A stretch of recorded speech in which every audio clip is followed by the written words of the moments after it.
Hello, everybody, and welcome to Encounter Roleplay. My name is Will, and if you're watching this on YouTube, you just saw a flawless edit right there, and that's all I will admit to. So we're back today with a new season of Call of Cthulhu Horror on the Orient Express, and I know this has been much awaited for you guys. You've been excited for it, and I have as well. So let's remind ourselves of who we are and who we're playing today, because it has been a whole week for us. So let's start up the top there with Redundant, who is playing Mr. Harvey today. How's it going, Redundant? I'm melting, man. I know, me too. Send hell. Yeah. I mean, apart from literally being melting, and I could melt on stream, so that'd be interesting. Not too bad. I play Harvey Hiddleston. He is a aristocratic.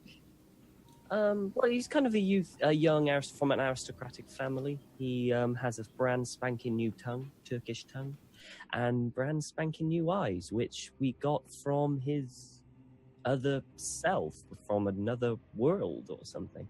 So yeah, he seemed to be pretty optimistic before, but I think what's happened to him has kind of worn him down, and he's had enough of the BS, and I think he's more for action now rather than maybe compromise.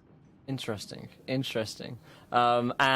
you can see the artwork for our characters up here. This is Mr. Harvey Hiddleston. You can find our character sheets online as well, updated with the artwork in case you want to take a look at it or download it or whatever. Fantastic. So that is Mr. Harvey. We have Greg back today playing Pat. How's it going, Greg? Excited. I can't wait to get back in Pat's boots and see what we can get into. But I'm playing Herbert Pat Patterson, former Rough Rider from the United States, probably the most impulsive of the group.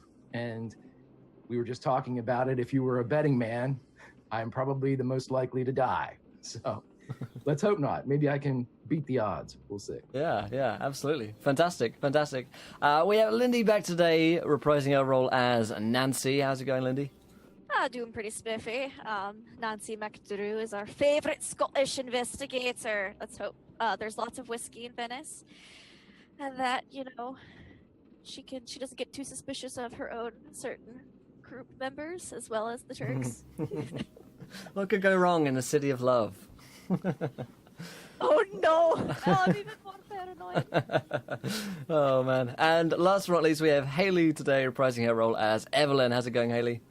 It's going great. Yes, I'm Evelyn, the lovely librarian that's not so good at her job, and in a lovely marriage that she is so happy in, the happiest. Of course, yes. Evelyn, who now performs acts of organ transferal for at request. Yeah, she does request. She's a doctor now. Fantastic. So before we dive into it, we'll give you guys a recap, as usual, as what happened last week, and I'll try and surmise the season a bit as well, in case you're just joining in, hopping aboard the train at this point. But first of all, if you haven't followed yet, hit that follow button and join us. We're just 7 followers away from a viewer decision where you guys get to decide anything which happens next in our campaign. So I will give you guys something to figure out. It might be a question like, tell me what book they find, or where is the big gribbly monster, or what is the big gribbly monster, and you guys will get to decide on that in a straw poll when we hit 20 followers. Also, here is a tweet for you guys as well. At 20 retweets on that, we'll have another viewer decision, and the same goes for subscribers and patrons. And don't forget, you can donate to affect the game as per usual, giving players nat 1s, nat 20s, wild magic surges, and worse. You can find a full list of what you can do on the website there. But other than that, let's try and remind ourselves of what happened on the first season of Horror on the Orient Express. I believe we had a full 8 episodes of that, so we actually got through quite a lot of material, but we've only just started, really. Because the players are investigators, kind of cobbled together after they met with one Professor Smith in London, England, and he asked them to look into something for him. It was a statue known as the Sedefkar Simulacrum, which is apparently a statue of great power, and there are apparently a cult after a group of people who are trying to put these artifacts together and end up placing them into a temple in Constantinople, which the players now believe may cause the end of the world or some other terrible foreboding event which will spell doom for mankind and certainly for the party. But they've travelled around lots of Europe and found pieces of the simulacrum whilst fighting against this cult and finding more about its leader, who they believe to be one Mehmet Makriat, who seems to have been building clock towers throughout the ages. He seems to have been alive for hundreds of years and in varying different cities across Europe built clock towers. And those clock towers, they discovered, aren't really just towers. They're actually giant kind of gibbering tentacle creatures that are sprawling out from the ground and are managing to disguise themselves. There's a lot going on about time in this campaign. They have timepieces which, when they click them, can almost take them into different phases of reality of the world. Think of them a bit like different planes, but you're still in the same place in the world. They also know that they can enter into a dream state of life as well, and that seems to be how the cult get around and remain hidden from them. But now they have that power to use against them as well.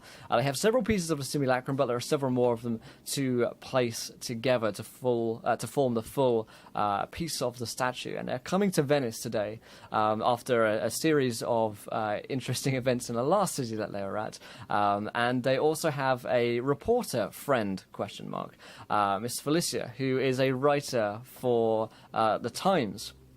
And she's putting a piece together called Horror on the Orient Express, particularly evolved around our players here, about the series of murders which seem to be connected to the players. In some cases they are responsible, in other cases they are not. But there is another group at work as well, aside from the cult and aside from the players and the Christians who seem to be wanting to destroy the item, who are helping the party at the moment. And this would be one Comte Fenelik, a dead old revolutionary Frenchman who has somehow managed to inhabit like a ghostly spirit and seems to be able to revive dead bodies as well on the works of one Herbert West, who was a bit of a reanimator by the sound of things. And Fenelik, he has a different game. We're not sure exactly what that is yet, and it seems like we're about to learn it because he can appear in a white mist, and it seems like at the end of last season, that was exactly what happened. They were wondering exactly what his goals were, why he wanted the simulacrum, and he just entered into the room and told them that that's what he is interested in. And he is also not a very nice fellow. He's a known murderer and confirmed necrophile. So Fenelik is by no means the kind of person that you'd like to run into late night on a train. So that is the recap for the last season. Hopefully you guys, if you have any questions, feel free to ask them in chat. But that's how we're picking up today's episode. So let's just briefly go around, because it has been a while, and technically the new season, about what you guys look like as well. So let's start in reverse order. So Evelyn, remind us what you look like. Obviously got the artwork, but if there's any other bits about we her. need to show what we look like. Yeah, but I mean, some people listen just via audio and stuff. Okay. So Evelyn is a lovely 5'2" petite woman. She has very short hair, typically kind of curled, very soft features, lovely little hazel eyes, just cute, very tiny lady. Fantastic. Nancy, yourself. Nancy, she looks like a wannabe Lady Sherlock Holmes. She's got like the little shawl and the hat and magnifying glass and a pipe, which right here, and usually a flask somewhere on her. She's got very curly red hair, green eyes, just typical Scottish lass pretending to be Sherlock Holmes. They do all look the same. It's true. Fantastic. Greg, remind us what Pat looks like. Pat's the oldest one of the group. He's 47 years old. He has short gray hair and a gray, rough, 5 o'clock shadow, 3 days growth at all times. Average height, he's right around 5'10". He's wiry, broadish shoulder, but his eyes are distant and like pale blue. So, and he's dressed in very like Southwest American fashion, threadbare suit, doesn't have a whole bunch of money. Fantastic. Enter the Harv. Indeed. Harvey. Harvey is a young male. He's only around 24, I believe. I put his age in. Yep, 24. He is quite thin. He has short, very tidy hair, slicked to one side. Like I said, he's a lean person. He's always smartly dressed, as would someone representative of his station in life. He presents himself as he's been brought up, one of being polite manners and stuff like that. That's what he looks like. Fantastic. So, we find you guys, it's late. You're aboard the Orient Express, and white mist has begun to creep into the room. You're with the journalist and reporter, Miss Felicia, and she has been kind of backed up against the wall as Pat is pointing a gun at the door. And you hear the voice, the all too familiar at this point voice of Comte Fenwick. Harvey has had a couple of interactions with Fenwick that the others haven't as well. And you hear his, "Well, how are we all doing?" And you hear Felicia say, "What's that? Where's that voice coming from?" Because you don't see a body, all you see is a mist currently. You know he can form an incorporeal body out of that mist, but he's not at the moment. Pat wants to, he's got his gun trained on the door of the cabin, and he wants to kind of move, see if he can actually get everybody to kind of move back against the exterior of the train. Mm-hmm. And he's going to keep himself between the door and Felicia, but he knows that his guns aren't going to do anything to this guy. So, but he's keeping it out just in case. Yeah. So you hear a kind of little, a lusty giggle from Fenwick. So you're wondering what it is I want with the simulacrum. Perhaps you could be of use to me again. At this point, I'm sure Harvey's feeling particularly uncomfortable. Harvey at the moment is kind of back. He's got his hand on the pistol that Pat gave him. He hasn't drawn it yet. He's got his hand, but he's kind of like... the pistol's there mainly just for himself, to make him feel a bit more better that he's got a weapon, But he's kind of, shocked. He's kind of scared, actually, if he's brutally honest. He's kind of scared. But he's just waiting for any form or anything like that to come. I don't think anybody wants to speak to this guy. We're all just waiting. Yeah. He didn't, Well, Pat will say something, but I figured that was the last person on the totem pole. Oh, gosh. the tick, tick, tick. Sorry, Evelyn, but, Pat's waiting to say something. Evelyn's got nothing, so it's down to you. What you saying today? Well, what do you want, Count? I don't want what the Turks want, what Makriat wants. No. For he wishes the end of this world, the end of existence of mankind. And, well, I need mankind, for the flesh is willing.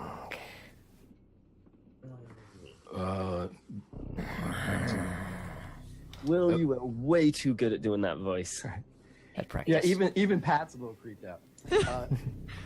Pat says, how about you help us with Makriat, and maybe we can reach an accord.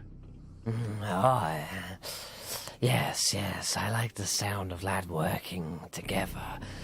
You see, I would love the power of the simulacrum, but I would not destroy the world with it, no. I would take it elsewhere and rule over other places. Other places like where? Oh, there are a multitude of universes out there. for which I would live in, rule over, and occasionally there would be gifts from mankind, gifts of flesh and bone and sinew. So as long as it's not our worlds, right? So I think what the Count's saying is it is going to be our world, and he's going to be at the top of the shitstorm. yay. Correct, yes, but your world would not end. Mankind would live on, and only a few would be needed for my delicacies. A tithe every year for keeping your world safe.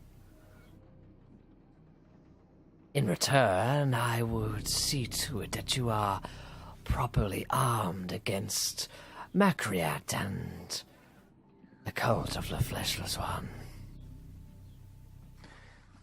So to recap, you want us to get together the pieces of the simulacrum, present them to you so you can rule over the world without destroying it. And in the interim, you are going to give us weapons to combat Macreat. I could even tell you where he is, and I could tell you where the next piece of the simulacrum lies. Okay, then what do we have to do right now? All you have to do is make a promise. Okay, I'm going to stop talking now. Do you say that? I'm gonna stop talking now. Pat looks around at everybody and says, yeah, I'm going to stop. Harvey's gonna go, I think you know, that's a promise we can't take. Why is that, Hiddleston? I wouldn't touch you, as delightful as those orbs of flesh are. Those gooey orbs that would just split like fondant. You would be left untouched. But what of the other people? What of the people you do take? They are no concern of yours any longer. Think of it as the price for mankind's existence. And what kind of existence would that be? To sacrifice one of your own kind? Survival may not always be kind, Harvey. But it is survival. The alternative is not any alternative at all. The end of this world, the end of your people, all of them. You can try to destroy the simulacrum, but if you did, you do not know the consequences of its destruction. Count, we've had this similar conversation in the belly of that asylum, and ever since then, you rewarded our efforts by sending the doctor to try to kill us, killing our friends, to impeding our path. So if you would like our help, well, we were interested in the asylum, and I would say that with the appropriate persuasion, we might be interested now. How about a peace offering on your behalf? And you're monitoring us. I mean, hell, you can pop up wherever you see fit. How about you give us a little bit of a boon to level the playing field and let us know that we're your guys, and maybe we'll take it under advisement. A tit for tat. The doctor was a beast, uncontrollable. I've sent him in to try to combat Macreat at every opportunity, but, well, sometimes some part of him remains that remembers how he died. You see, he holds a little bit of a grudge towards you all. For that, I apologize. Well, I apologize. He ain't gonna be holding much now, grudges or otherwise, since I took his fingers. Yes, I noticed. Never mind. A peace offering, you say? Well, how about I tell you where the next piece of the simulacrum lies? That sounds dandy. Oh, yes, indeed. Well, the Grimanci family within Venice have a piece. Sorry, what was that? What family? Could you repeat that? I was shivering. Do you want me to spell it out? It is. I'll put it in the roll 20 for you guys. Grimanci. I don't know where my pen is at. I know. I like how we're all just like goose bumping and shivering and like, oh fuck. We need to He's go giving us now." vital information. We're all just like, ugh. We're too grossed out to listen. Wait, what did he say?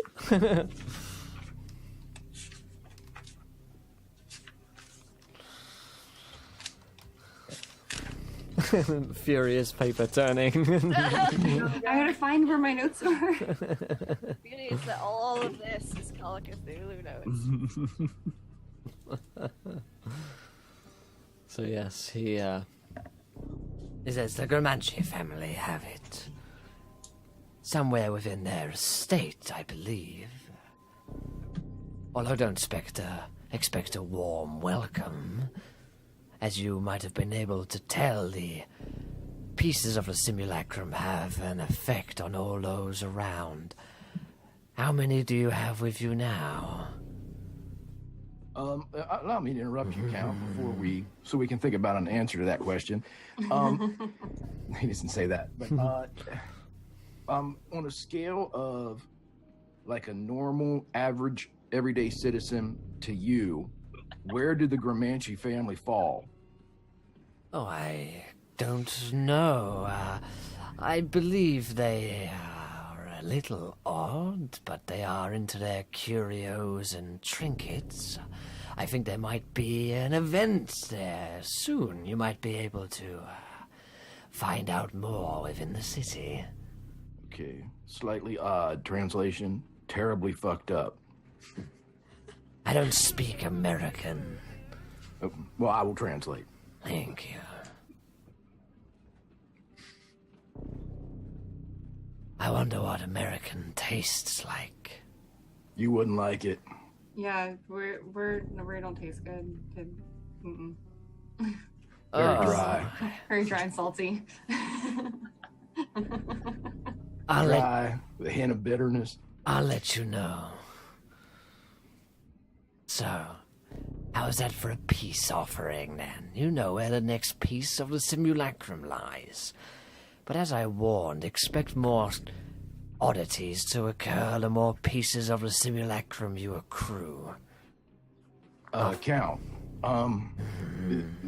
Macread is wielding some powerful arcane disturbances, effects. I hesitate to say magic, but there is no other word.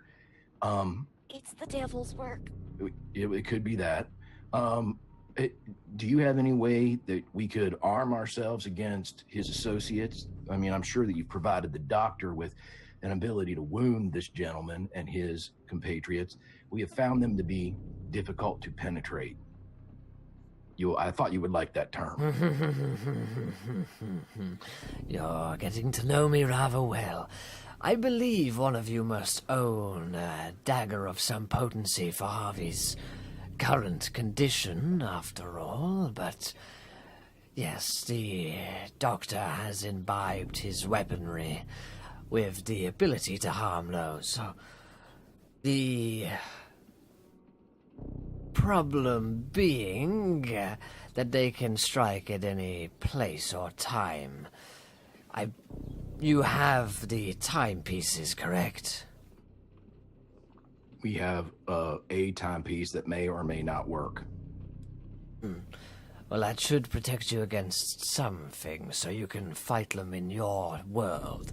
For often they will wish to drag you into the different phases where they are most powerful. You see, Macread's true form, whatever he truly is, exists on that fourth phase.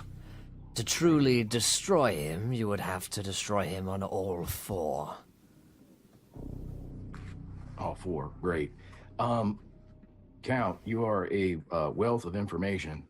Is there a way, say, with more conventional modern weaponry? You said that the doctor found a way to enchant his personalized scalpel and things of that nature.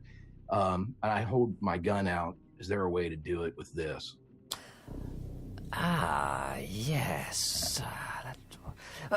I know of a way, although you might not like it. Try me. The blood of a holy man. Doesn't sound so bad.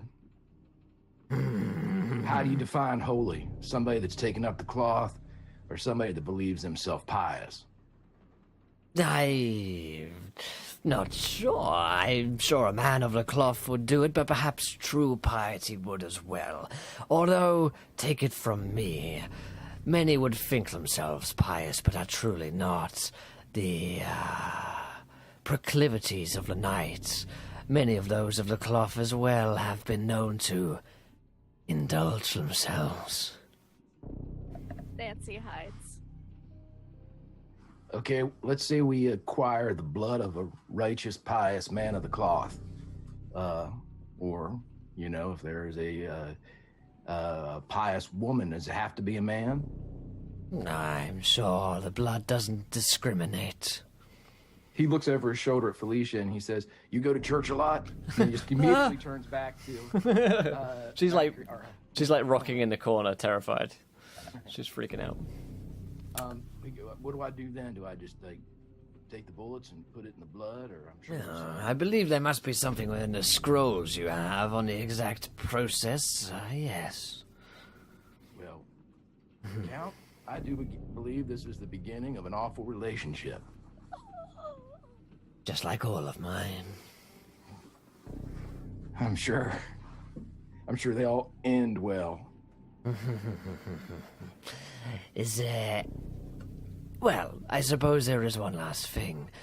You need to make that promise to me.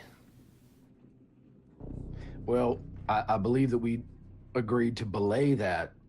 You gave us a olive branch, and by definition, an olive branch is something that is extended before a said agreement can be reached to sweeten the pot for the two people involved. I figure if you see how we're doing and you agree with how we have progressed with the Gramanchi family, then we can revisit the promise. That's what was suggested by you, I assumed. Very well. I will set off... I will leash my hound for now.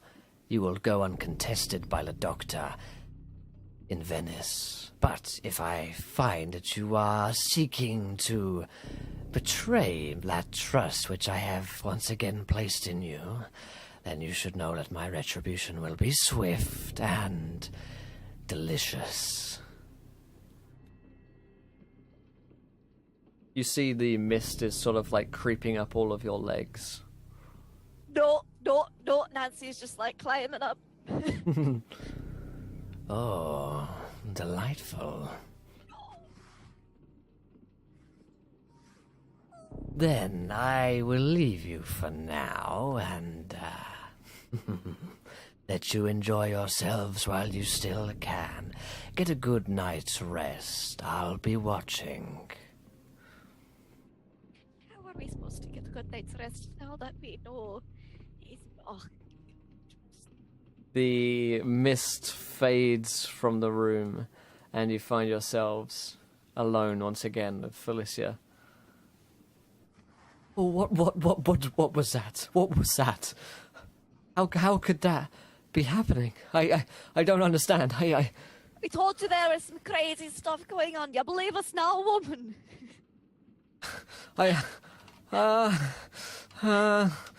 She's kind of, she's going into a bit of a panic right now, hyperventilating in the leg. See, now we know.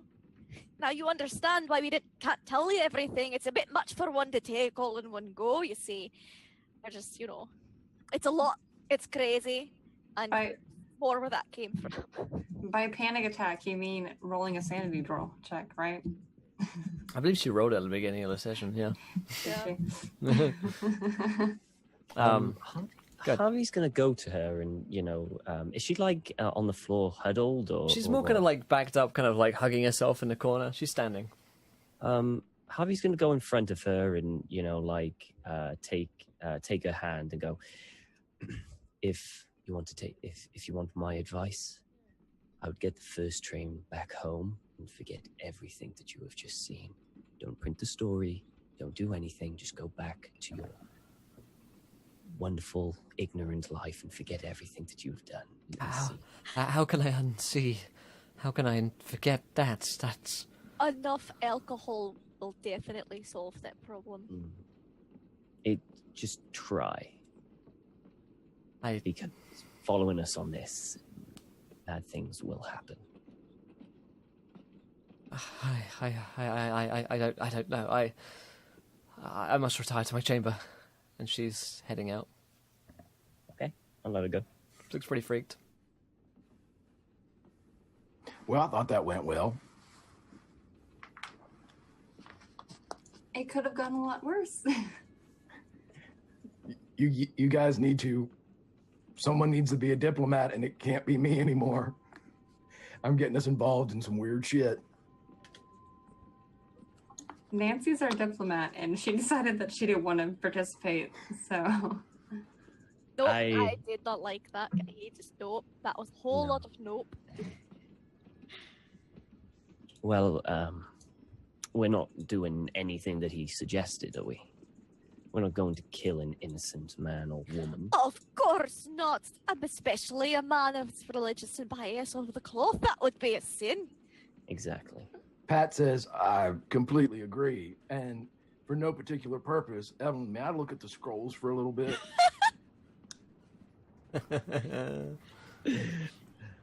sure. I mean, Well, no, Why? I'm saying he said that there was more to him than just the grafting of the flesh. He said that there was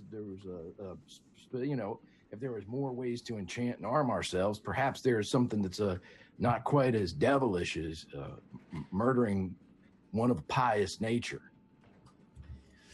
she takes it out of her purse and hands it to you. She's like, just be careful where you read it.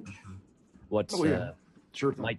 what might be an option is Venice is a very old city with very old libraries. Perhaps we can find something in their libraries that perhaps Aye. we could use to defend ourselves. Evelyn, I believe that's your area. They got Yeah. a lot of churches too. I've heard. Churches, yes, Oh, yes, perhaps fine. church. Okay. It's a shame we're not going to Rome. That would I know. I've always wanted to go to Rome. yes. A lot of pious people there. Yes. Aye. yes. So, perhaps we will find something there to help us. How long are we going to be in Venice? It'll know? be a several day stop. Okay. So, or the time we should have enough time to see everything. Yeah, it'll be Take in the sights. taking the sights Yeah. and have a couple of nights stay in Venice. Yeah. Get on a gondola and go through yeah. the town. In that case, Harvey will just go, well, if you'll all excuse me, I'm going to retire to my cabin. I need some sleep. And Harvey will leave.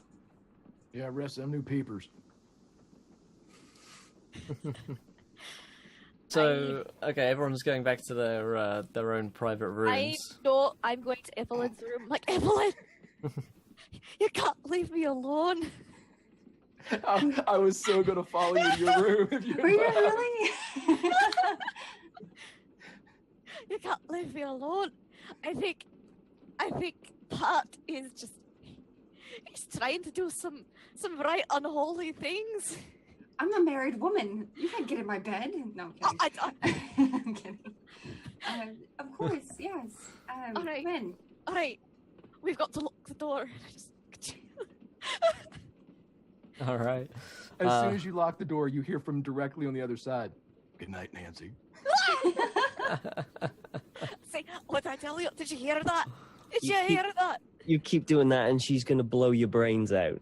I just can see it now. Now she's not gonna sleep, and she's just gonna sleep with her gun, or like lay in bed with her gun, just staring Yeah, at the door. She's gonna be like, all right, we have to say our prayers before we go to bed. Say our prayers. Then she's gonna get the pistol. Nancy, you're very pious. Only right. lately. So, Nancy, you can roll me a d10,000 here from Charis. no. And we have here our first viewer decision of the day. So, you guys are going to tell me underneath this line here in chat. You're going to describe to me one of the spells that are within the Sedefkar Simulacrum scrolls. So it could be that there's the power within those scrolls to, I don't know, destroy ancient gribbly creatures. It could be a simple spell of able to, I don't know, like summon a dead creature or something like that. The power of funk. The power of The funk power of compels you. So underneath that line, throw out some ideas about that, my friend. What is the spell in the scrolls? Kalima, yeah. Pat, you are reading of the scrolls, are you not, this eve? Oh, Pat? Yes, yeah, I'm sorry. Yes, No sir, worries. I am. Yeah, I'm reading it. Are you reading them this evening, or are you waiting? No, I'm starting on right now. Okay. You can roll me a. Let's see. Reminding myself of all of the horrible skills that you can use in this game. I guess it's a library use. Oh shit. Okay. If you need Evelyn's help, come knock on the door. It's like, I don't know how to read. I know how to read. I just don't know how to Nancy. read this. Shit. What'd you get? Not what I needed, I don't think. Not what I Not even close. Not what I needed. Okay, so that means we roll a 5 sanity points for Pat. Loses 5 sanity, rather, as he opens up the scrolls, and he takes a long time looking for what he's... long time finding what he's looking for, rather. So it's not as if you don't find what you're trying to look for, but it just takes you a very long time to work it out. It's, a lot of it is in an ancient kind of Arabic thing. There's a translation of it. You probably have to go back and forth with Evelyn to confirm, what a couple of words mean and phrases quite often. So it probably takes you the best part of several hours to figure out one of these spells. And in particular, you're looking for one on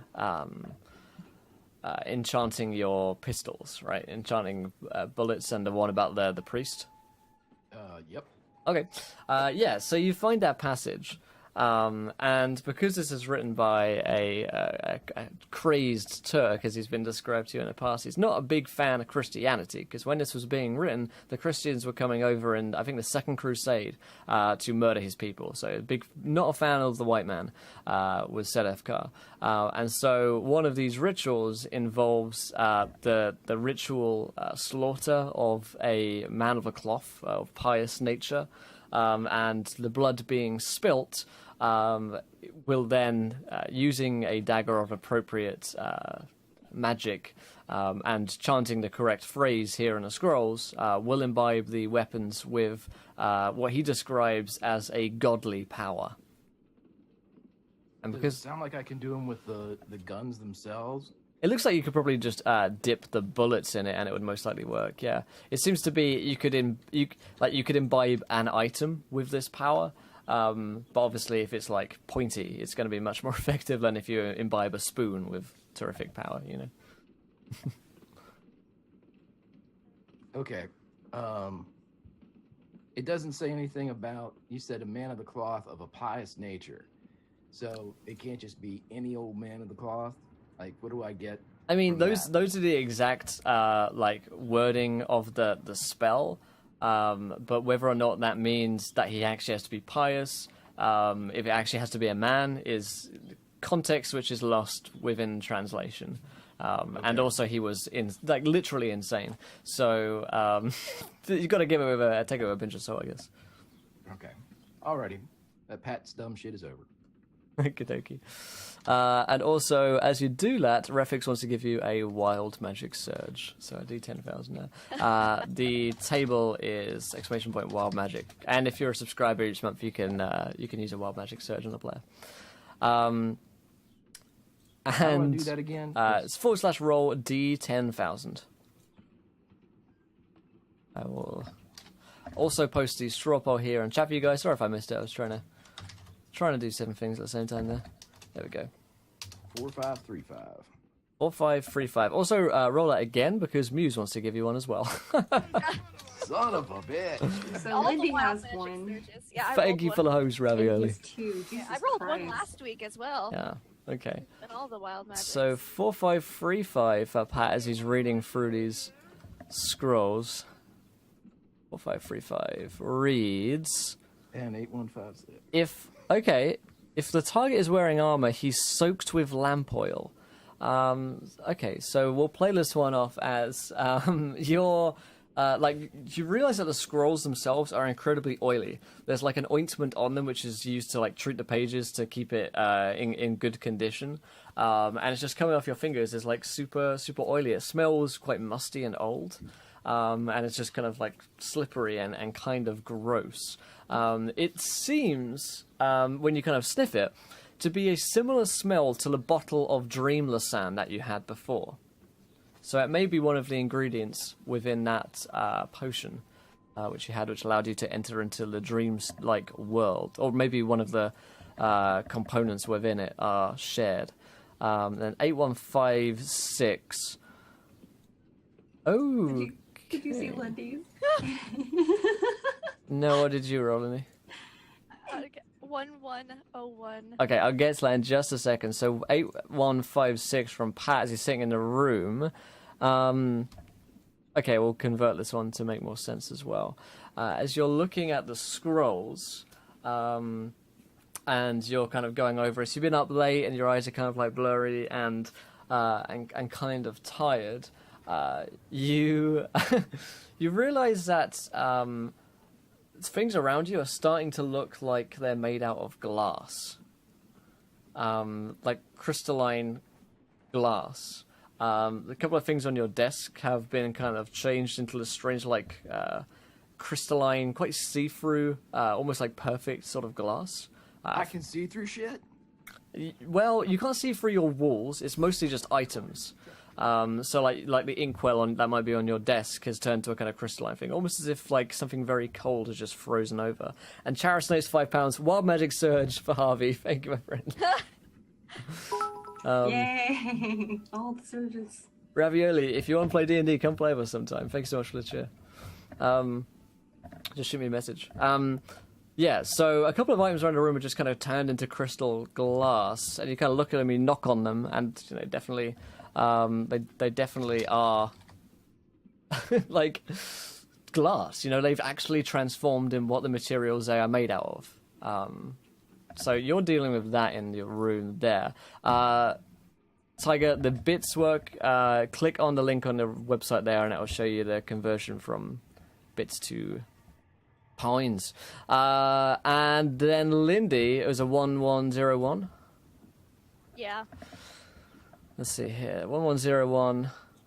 And I don't think we ever looked at the one I rolled last week as well, but I have it written down in my notebook. Okay, we'll check that in a second.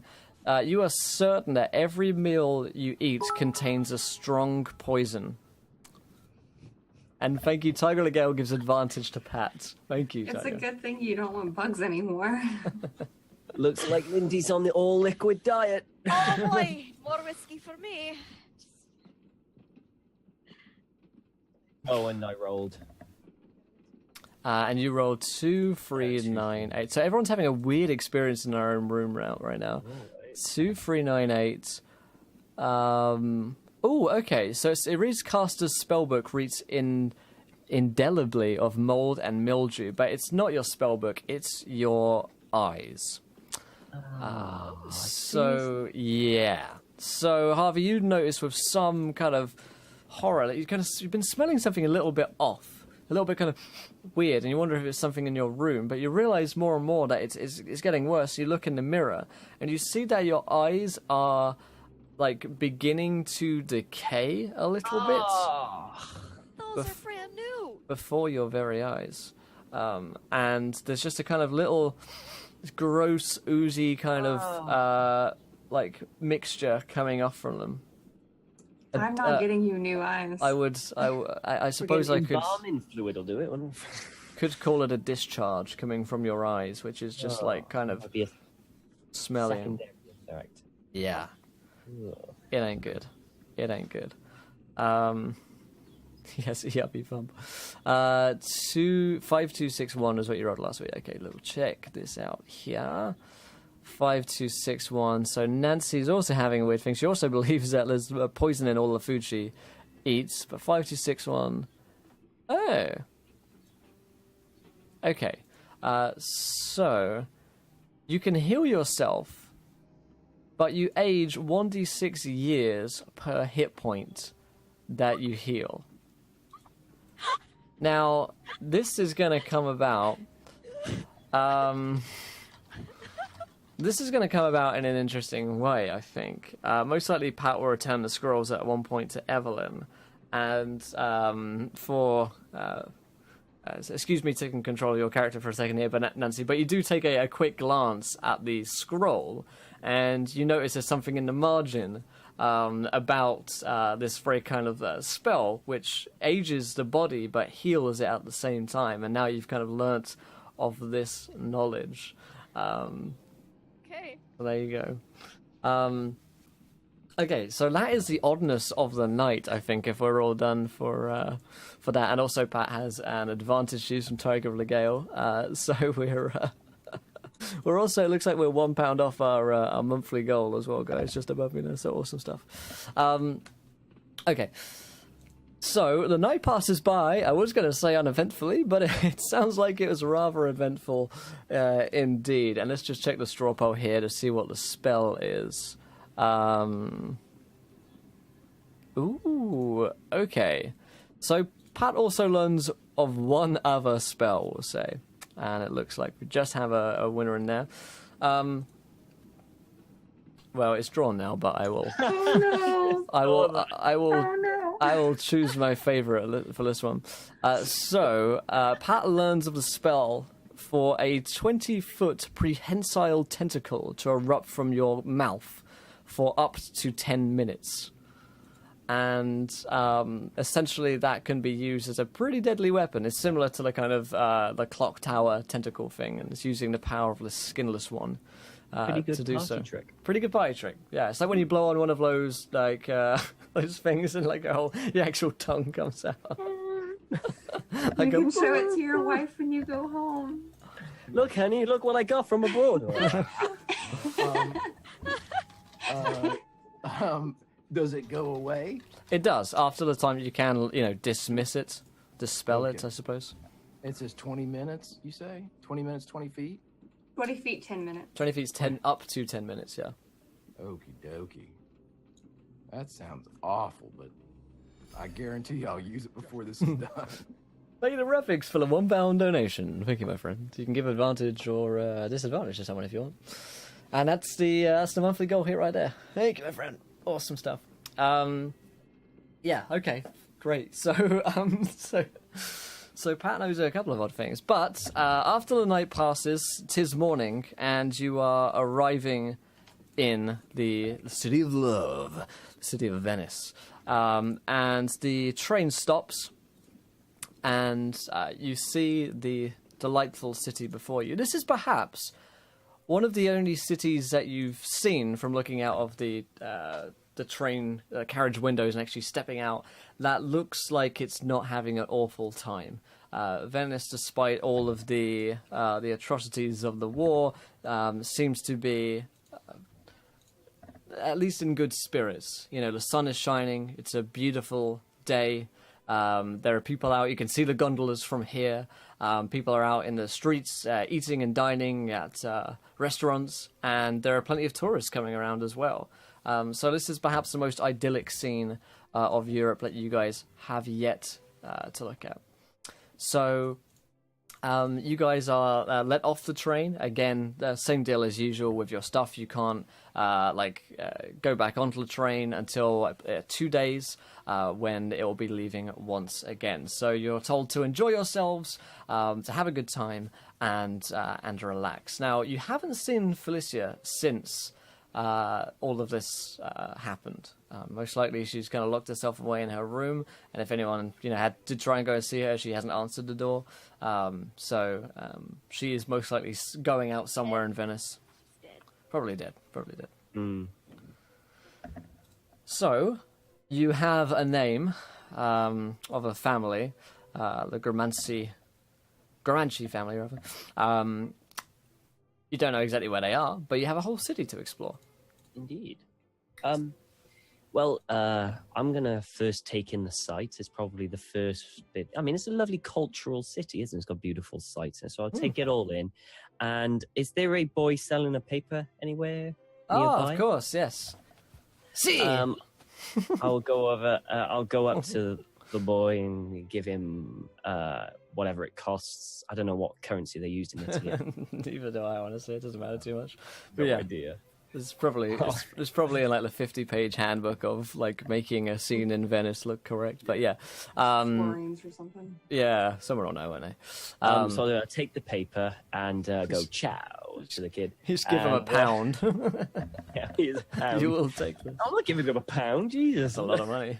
Yeah, you pay him the local currency. Yeah. Flick him a coin. I pay him by hitting him across the head and telling him to bugger off. No, I don't. No, I pay him, and I basically get the paper, sit down like in a little cafe, order a few drinks, like little coffee or tea or something like that, and go through the paper looking for any event with the Gramacci family. Yeah.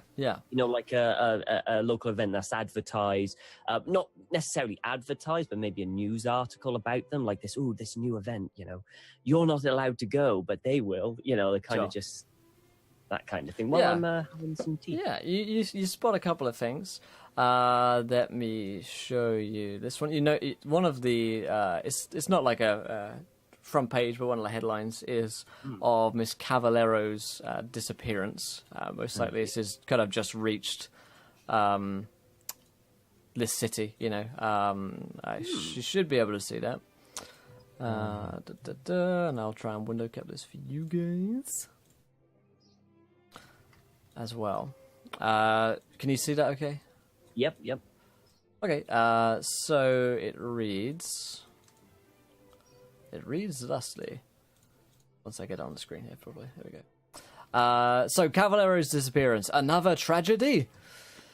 Rosario Sorbello, director of La Scala, announced today that Ada would open tonight with the understudy Maria Di Machina appearing in a title role. Sorbello, in response to comments regarding the ghost voice of last night and other reputedly unnatural occurrences, said there is no substance to these stories. They are mere gossip and old wives' tales. Paolo Riscianti, props manager for the opera, told a different tale. We thought our troubles were over, he said, when the costumier's curse ended with the preparations for Ada, but now the bad luck is on the set itself. People are being injured or falling ill, and props are disappearing. Where will this end? Tonight's performance is booked out, but the opera is scheduled over the next 4 weeks. So, there's a couple of things going on there. Most likely the word has sort of just reached Venice. Perhaps this is old news for you guys, but it seems to be an event which they're looking into. And you also do see about an event and the Gramanci family. And I haven't got a handout this one, unfortunately. But it speaks of a... basically, there are a bunch of children from the local kind of nobility who are getting together for a picnic, and they're all bringing their dolls. And that's what's happening at the Gramanci family. It's kind of like a small little header in the newspaper. It's like screams bad news. like Yeah, that's not gonna be creepy at all. I suppose like similar to a teddy bear picnic, but with little girls' dolls, and it's happening at the Gramanci estate. I'm so scared. Well, that's not going to be easy to get into. Since none of us are children or have children. Well, yeah, you do note the rather odd mention that Fenlick made earlier, which definitely seems more grim in the light of this recent news. Yes. Perhaps we could disguise ourselves as help? Maybe waiters, cooks, servants? It seems like the event which would be catered. So Yes, that's what I'm thinking. Does it say the date?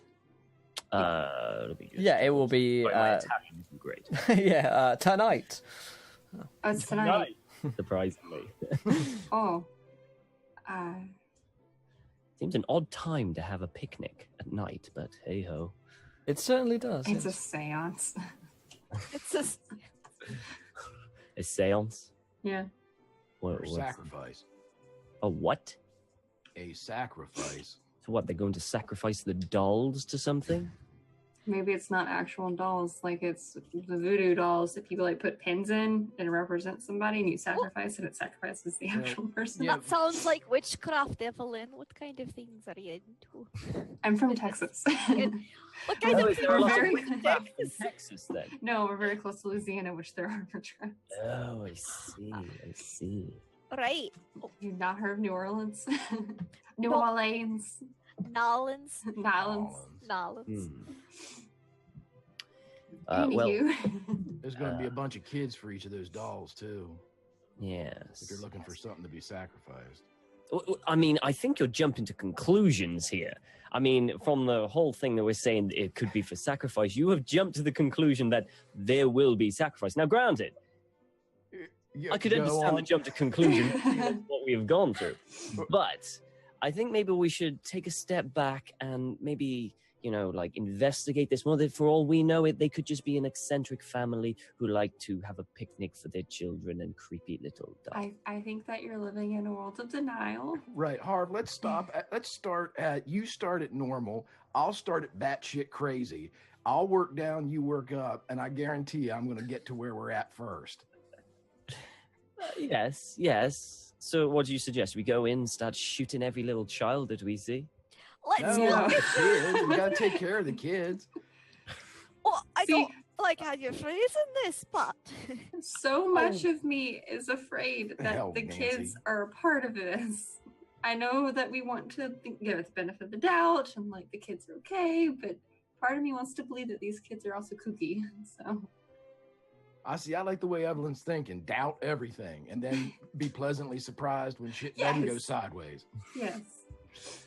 I mean- Expect the worst and be pleasantly surprised. when Oh, it's not don't worry. as I'll bad. be expecting the worst, but I'm just trying to figure of a way to get in. I think perhaps maybe being one of the help might be the best way to get in. I mean, because let's be honest, we're not going to be there for guests. We're not going to be able to get in for guests. we don't have any children with us. No. Is it a gated park or is it just like a pretty like open area? You don't know. Most likely You it's a don't know. private one. It's at the estate, isn't it? Yeah. Oh, it's the state? Okay. They probably Yeah. have an on-site gardens, And maybe we could sneak in. It's at night. And hiya, one of the I don't know why I'm mentioning this, but I will mention it. If we want to sneak in somewhere, we can use the watch. We can just skip on over to phase I don't two. think we should do that. Yes. I think don't- that should be used as sparingly as possible. Yeah, That's how I the agree. Turks are doing it. They're skipping over to phase two. You had your librarian friend, Okay, Evelyn. Okay, They okay. skipped to phase Well, two. we're gonna not mess with the piece, okay? So we're just gonna not. Oh, I Okay. right. Not think that today. Should be a whatever. last resort. I'm going to call it the chicken from now on. We'll use the chicken to go to phase two. However, there is one good thing about this whole doll thing, is that hopefully a lot of people will be distracted so that we can move around and find what we need inside the house. Speaking We're not of sure what distractions, body part is in there, are we? we could cause a distraction to go see what they're doing. Or what kind? Like at the entrance of their estate, like get them to kind of like come out and somebody sneak in. I'm waiting for the theory where you could just steal a child and buy them a doll. Well, that boy over there was selling you the know, papers. He'll do anything That's for money. actually the first thing I Wow. thought of, but We could- Nancy would not do that. I am We so could totally glad that pay Pat a did child not to think go of with that. us. That's totally Dude. the first thing I thought of. Let's steal a kid. Get a beggar child or like somebody that like has nothing Evelyn, going what for the them. fuck? You're gonna take a beggar kid into hell? No. This is totally like out of character because Evelyn's not going to offer this. Evelyn likes children too much for her to ever offer Here's this. £10. You just gotta pretend to be our kid for today. Yeah, And you're probably never gonna get a chance to spend it. Don't don't tell them that. We're not talking to a kid, are we? Pat's not gonna allow this shit. Okay, no. Okay. Like I said, Evelyn would not have even mentioned this, but No, so this much is- of me is like Tira still in me. Haley's idea. I think that what we should be more worried That is the about. first thing that I thought of. I'm playing the wrong character. I was like, yeah, we could have a kid. No, we're not. Nancy would never. Nancy, I'd totally be a psychopath. a better person than I am. Hey, kid. What? Wanna go on a crazy ride? Yeah. Want to ride a pony?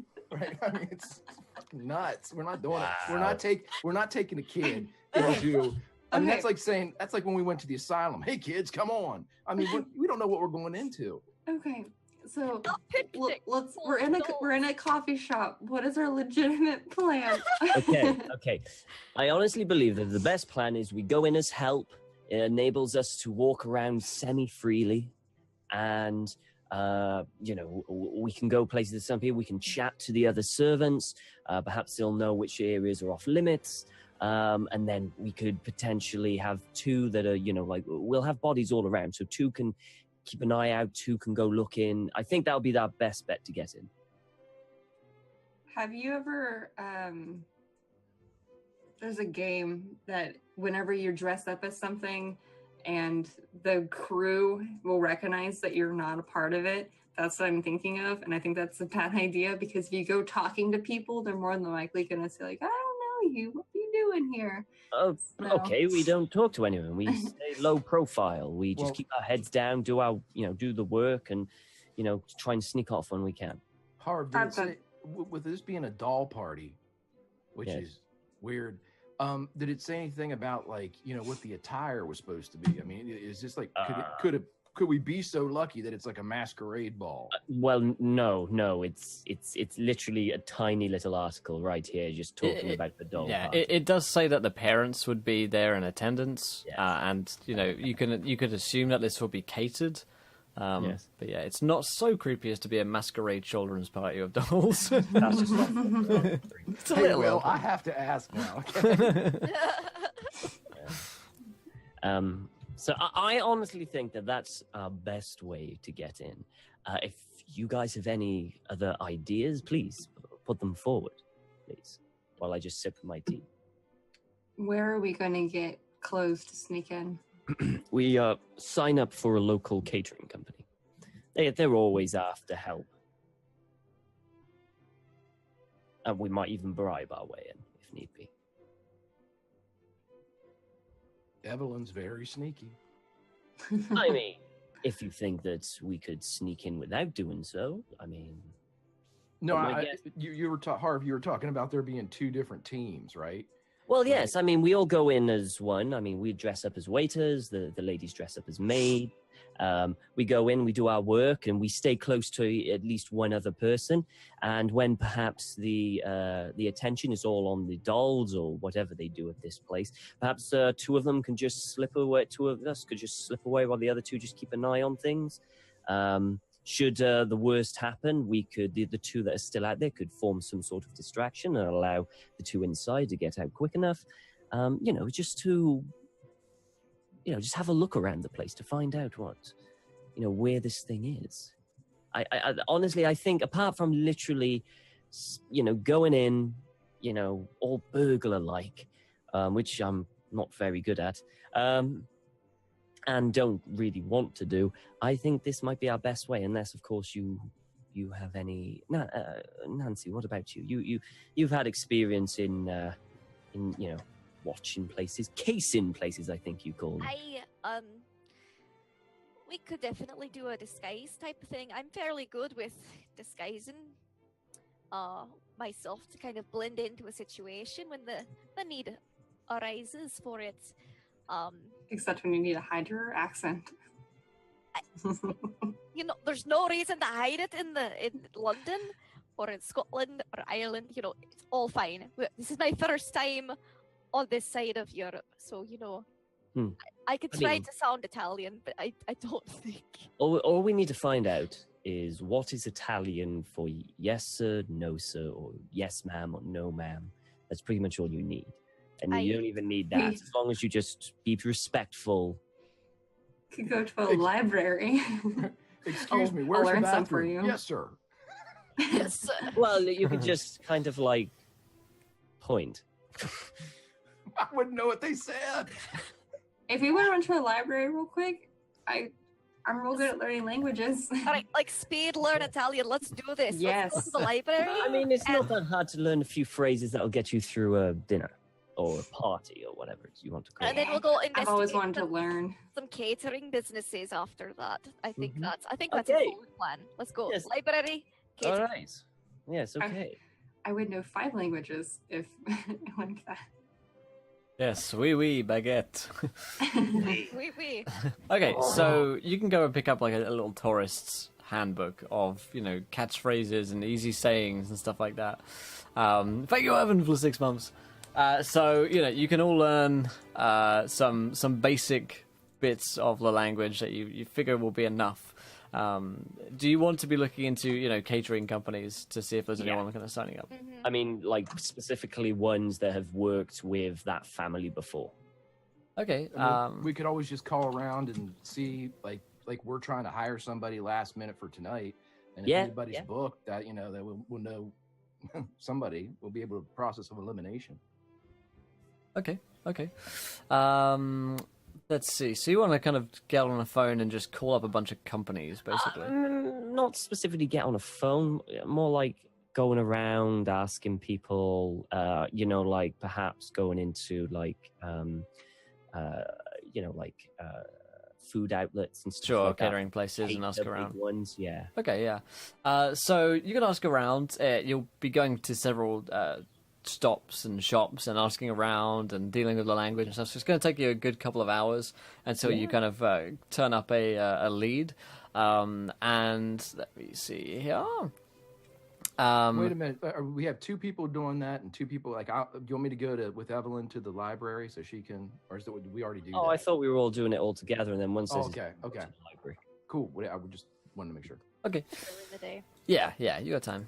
So, you turn up to this kind of catering company, you ask around, and the man tells you Rossini's Catering is the company that you're looking for, that they might be able to hire you on for the night. So you head over to that side of town, and it's this huge kind of catering emporium. You can see they've got all sorts of baked goods and delicacies in the window. Smells delicious, and you head inside, and you see a gentleman who's wearing a suit, and he has a bit of a mustache, and he's just about to put his hat on as if he's going to head out.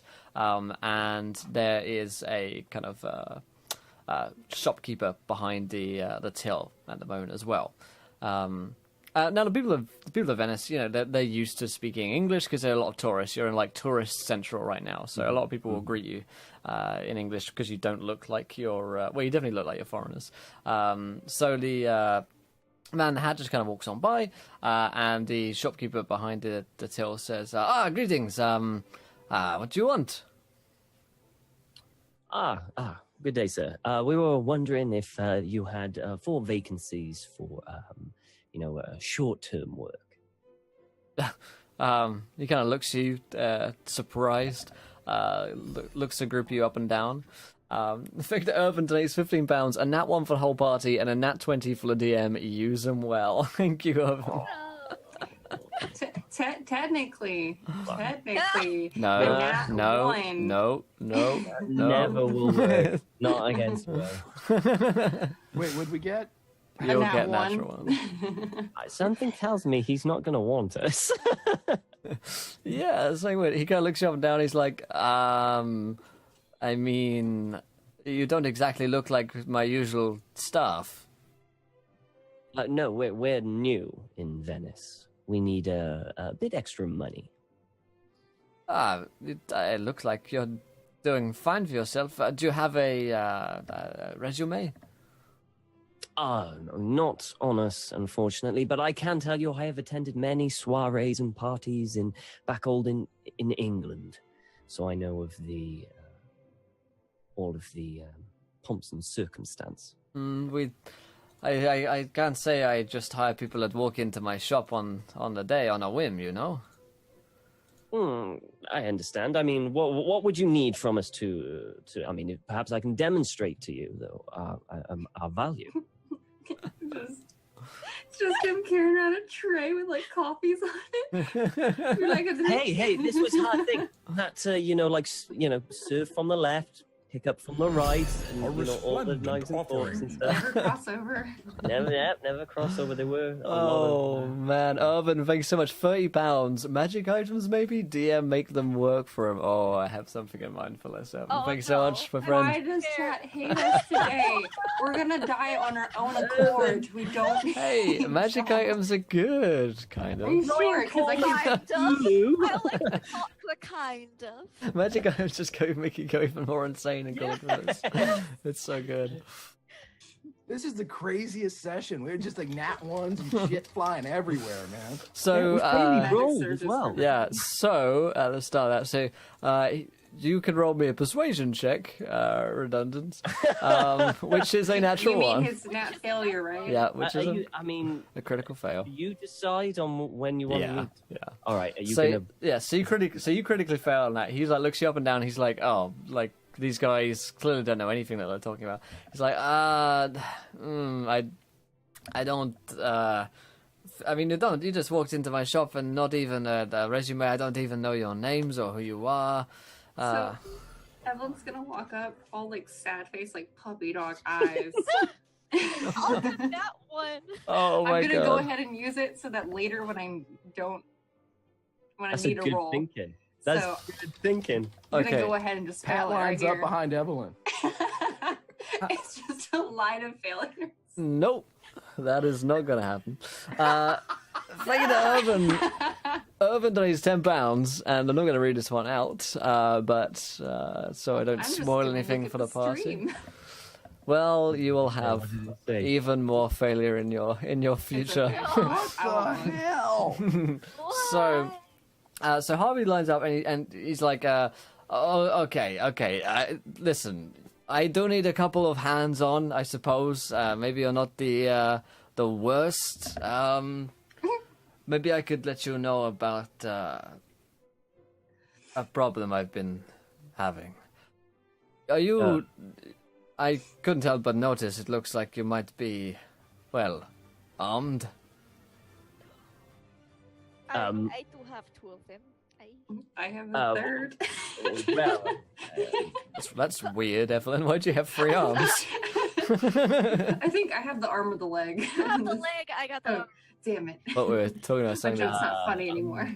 I'm not entirely sure I understand where you're going with this. You see, I might need some protection. From who? Let's speak in the back room, shall we? Okay. I want to look to see if anybody in the area we would have recognized before we walk in.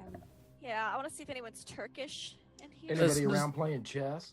I mean, it's a big kind of bakery, Yeah, but most we're people are playing just chess. yeah. There's like a guy like cutting some bread. There's some lady slicing some cheese. They look all to be Venetian, and he kind of lets you through.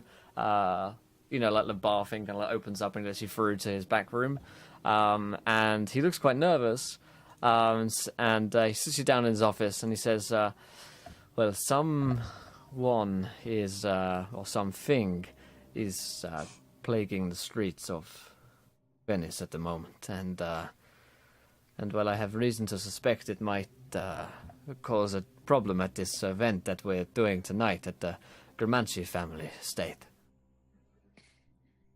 Some sort of a beast.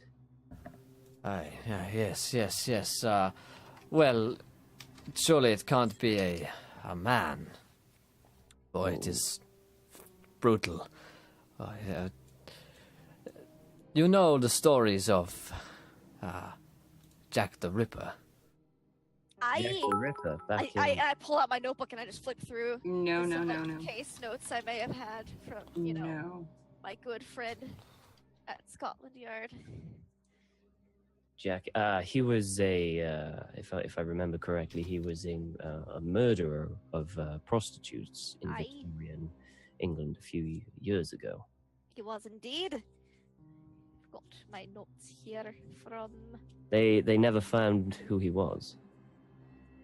Yes, yes. The way in which he was killing was brutal, and well, it seems to be happening here again. People are, well, turning up dead and missing parts of them. It looks very kind of sweaty and nervous. And Is this not something that the Felician police authorities should be investigating? oh, they are. They've even set a pair of investigators on the task, I think. But What parts are they missing? the papers say, you know, tongues and kidneys and hearts and all of this, and well, it's just I'm a little nervous about all of this, you know. Going to a party, it's, you know, late, dark, anything could happen. Yes. So, you wish us to attend this party and offer protection, I believe, is what you're trying to say? Yes. I mean, you would dress up as caterers and, you know, help out and stuff, but I'm just to protect me and of course the children as well, you know. Of course. Of course. Yes. The police. The police are out in force, but they won't attend private events on private property. Forgive me. My name is Alberto. Sorry. My name is Harvey. Harvey. Pleasure to meet you. These are my friends, Evelyn, Nancy, and Pat. As you can probably see with Pat, he is a man of the world. I think he will be able to assist you in this matter. Well, while they're talking, I'm gonna be kind of like walking around his like back room. Is there anything of like looks weird? Like seems like it's bizarre? You can roll me a spot hidden.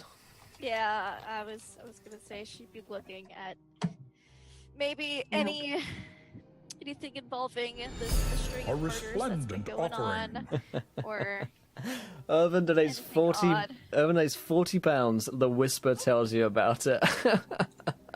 And that I makes so succeed on the much. spot hidden check. I succeeded too. I got a 10. I got a hard one, baby. Ooh. The hell is yes. happening this session? Thank you so much, Irvin lady. I know exactly what that means. Oh no! We've lost the chat. That's what's happened. No! Why does Can I bribe them with pizza and love Can for we- them to like come back to Worth our a side? Can we get some hype? Can we get some hype and love for Irvin lady there in chat? Thank you so much. Okay, so who succeeded on their spot hiddens? I did. I did. All right. You guys see that, I mean, around the room looks like a pretty ordinary sort of looking room, but he does have you can see in an open drawer, which he kind of like hastily shuts, that he has a pistol in it. He doesn't seem like he's threatening with you. He seems like quite a kind of weak, sort of cowardly man, but it seems like he's armed himself. Can I, with a 10, can I tell what type it is? Like it's Yeah. 38? Yeah, no, it's oh god, I don't even know, like a 22, I guess. That's like a smaller Okay. pistol, right? So he's it's probably something that he's picked up, probably not legally, Right. and so he doesn't really want you to see it. I did see it, and as Yeah. soon as Harv says that I'm a man of the world, Pat leans forward and he goes, "And as a man of the world, I require certain tools for my trade. I see that you have a bit of a pistol in that drawer, and I'm sure that you purchased bullets for said pistol. I certainly would like to know where I may gather a few of these bullets." And Charis donates £3 to give a nat 1 to Harvey for failing his riddle. I know it was a riddle. Oh, he is cruel. We have like 30 nat ones right now. Yeah. I know, Kind right? of feels like it, right? So you, Pat, try and persuade him, but I'm going to use your nat 1 on that. And he just kind of... I'm clear now, right? Yeah, you are cleared. You do have an advantage still to use. I still have a 20. Okay. Yeah. You're an Nice. advantage. Yeah. I don't mind those nat ones, but I mean, damn. Yeah. I hate that will won't let me just use it. So he won't tell me. Yeah, he says, "Oh, I'm afraid that's personal property," and he kind of tightens up about it. Right. Okay. Exactly. So yeah, he tightens up about that, but he says, "So what do you say? Are you in for tonight?" Yes, I think so. I think we can assist you in such matters. Is everyone in agreement? I think that could work. Sure. Oh, yeah. Okay. So, he smiles. Good. So you'll need to just stay around and watch out for anything. And if anyone is about that shouldn't be, then see to him. Yes. We shall do so. What time is this event? Tonight, 9 p.m. Come back in time. Come at 8:30, and we'll head up to the estate. Very good. Uniforms or anything like that? Are we going to get that now or later? Yes. And he goes and gets you like caterers' outfits, basically. Okay. Now, are these like the ladies' caterers' outfits have pants or are they skirts? They're skirts, probably. good. Yeah. Okay. So you can shove your gun. Nancy's got an entire surplus store that she hides under her skirt, so Hey, Just a pistol, a flask. Oven. and an arm. You know how those guys like they help in their coats and it's Yeah. like It's it's a little like her skirt does the same thing. It has like an extra like The kid from wrapping to Recess. it. Yeah, Just opens she's it. selling watches in Times Square. Yes. A kid from Recess, yeah. Irvin donates £4 to even things out. Everyone gets a heal to use when they need to. There you go. Thank you. So this is something brilliant. that you Lord guys get almighty. control of. Thank you. A D10 heal when you need it. Fantastic. So, We might need it with all these nut one. Dear Right? God, I know. so what are you guys doing? You have several hours until 8:30 p.m. tonight. Library? Can we go back to the library? I learned some basic Italian and maybe Can I- do some research on this family we're going to Yeah, research on the investigate. family, the estate. Oh, I want to learn more Italian and Turkish. Italian. Italian's always going to be good to learn that. Learn what we can, I guess. Okay. You can all roll me a library use. Oh, Pat are you steps not running outside. it? No, you can roll on this. We'll save that for a more inopportune moment. I succeed. I suck at my job. I'm such a bad librarian. Like, oh my god. I'm a pretty good investigator. Will Pat did not go in. He waited for everybody to go in the library, and then he did not. Okay. So loads of Ooh, you. no, I failed. I succeed. Okay. Write this here. Furious note taking. So the those of you who succeed. Oh man. Lindy. Lindy, you succeeded. Yeah. So Nancy. What exactly are you looking into? What's the topic which you'd like to learn more of?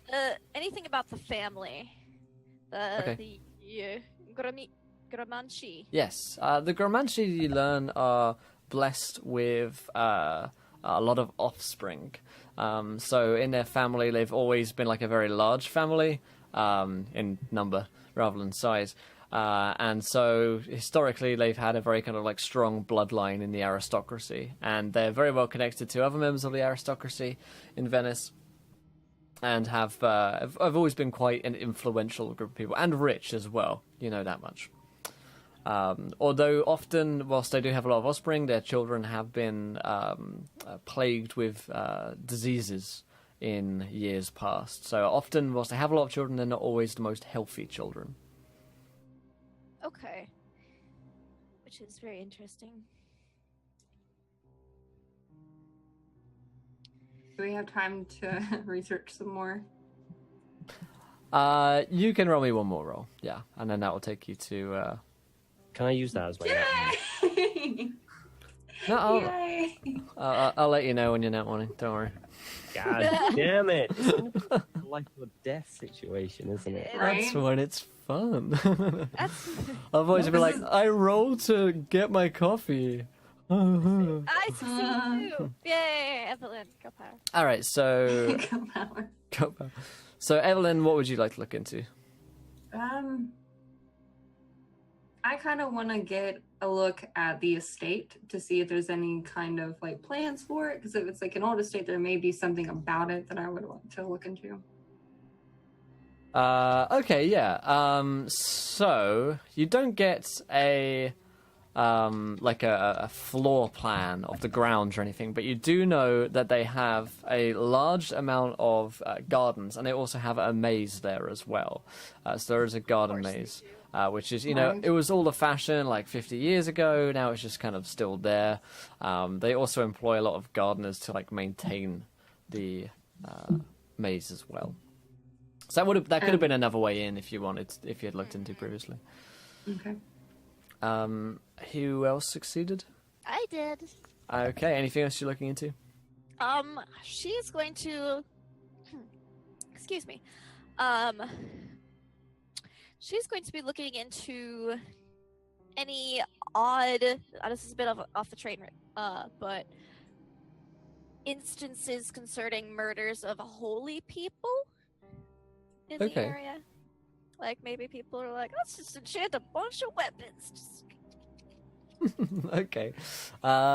Sure. So, Or any well-known holy people in the area. so you're specifically looking for deaths or, sorry, for murders? Deaths under suspicious circumstances. Okay. So there has been the death of a priest in the past few weeks. This is one of the kind of victims of this beast, which seems to be haunting the streets of Venice, whether it's a man or a creature. And Macarian.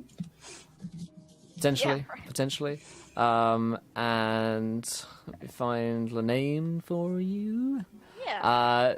Giorgio Gasparetti. Giorgio Gasparetti.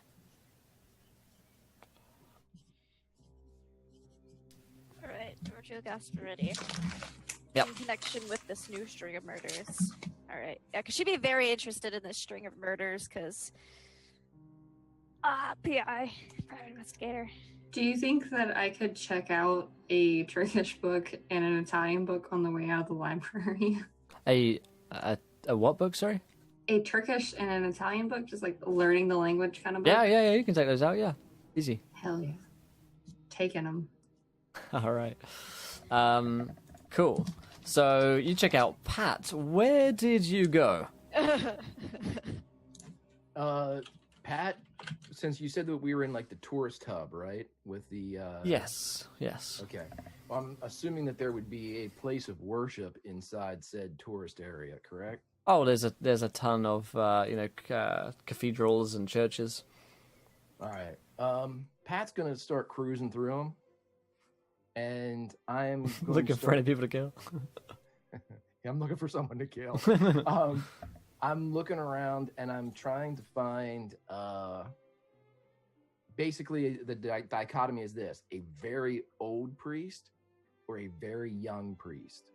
You know, an acolyte, somebody that may even still be like in the part of the deaconate, like might not necessarily be a priest yet, you know, or a very old priest. Yeah, there's a lot more older people in the cathedrals that you tend to be going into, so they are quite easier to find. So you do spot an old guy, an old dog in his kind of priestly garb, and he is, praying down, knelt before a statue at the moment. Okay, it's just I'm assuming Christian and everything, correct? Yes. Okay, well, Pat waits for him to finish. I've got 2 library skill rolls to wait. So, Yeah. As soon as he catches his attention, Pat's going to come right out with it, and he's basically going to say, "God needs your help." He turns and what? Oh, hello, child. You need my help? I do, Father, but God needs it as well. How? Is there anybody else around? we can say you're alone. Okay. You're gonna shake a priest. You're not here, Nancy. And Pat has no nat ones left. That is correct. So he goes up and he says, Father, I don't know how much you're aware, but I would guess that you being a learned man of the cloth, you're aware that this world possesses, let's say, eccentricities that are outside the realm of God and Jesus and the Holy Spirit. Of course, there is the devil's work, too. There he is. Have you been reading the papers, Father? Oh, I try not to, but word spreads nonetheless. I've heard of the terrible deaths of some terrible spirit. Now, I'm here to tell you, Father, that these are supernatural in nature. This is the devil's work, or as close as this world comes to it. I'm working with Father Angelico from Milan. Oh, I've heard that name. Yes. He has sent me on my friends and I on a great quest. We will be traveling, and we will be pilgrims in an unholy land. I've been informed that the only way for us to arm ourselves and potentially write this quest is to, Father, I need something very specific. If it can be done, then, of course, a blessing is more than possible.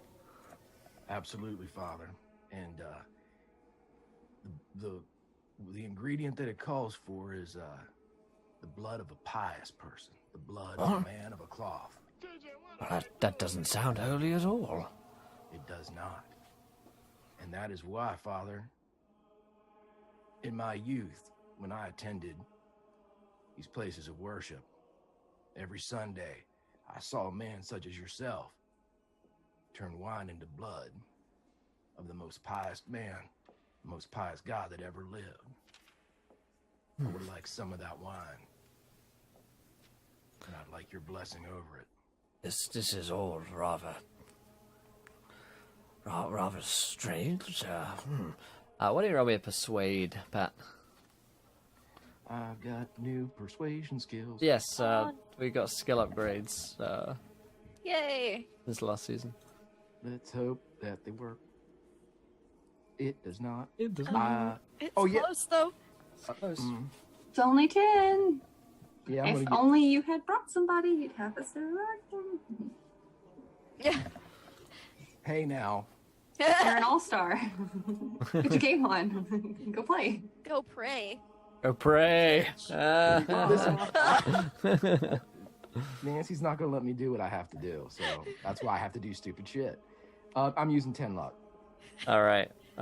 So he says, if Father Angelico is involved, then his name comes with great clout. I will... Let us see to it. How much do you need? As much of the sacramental wine that you've blessed. And I want it blessed, Father. I want the whole blood of Christ, body of Christ, all that good stuff. Now, Father, the next part I'm going to ask you, it's going to be a little bit weird. Oh? Yeah. I'm going to need you to drop a few of your own in that wine.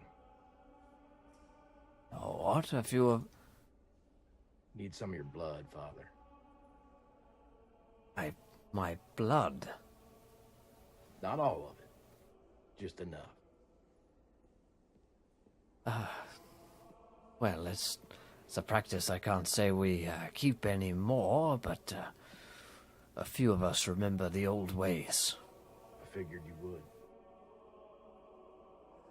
I will see to it. Give me but a moment, child. Thank you, Father. He comes He back. walks away and reports you to the police. That man over there, sir. Yes, he is troubling me. He is this man giving you any trouble? So yeah, he wants my blood. So classic Americans.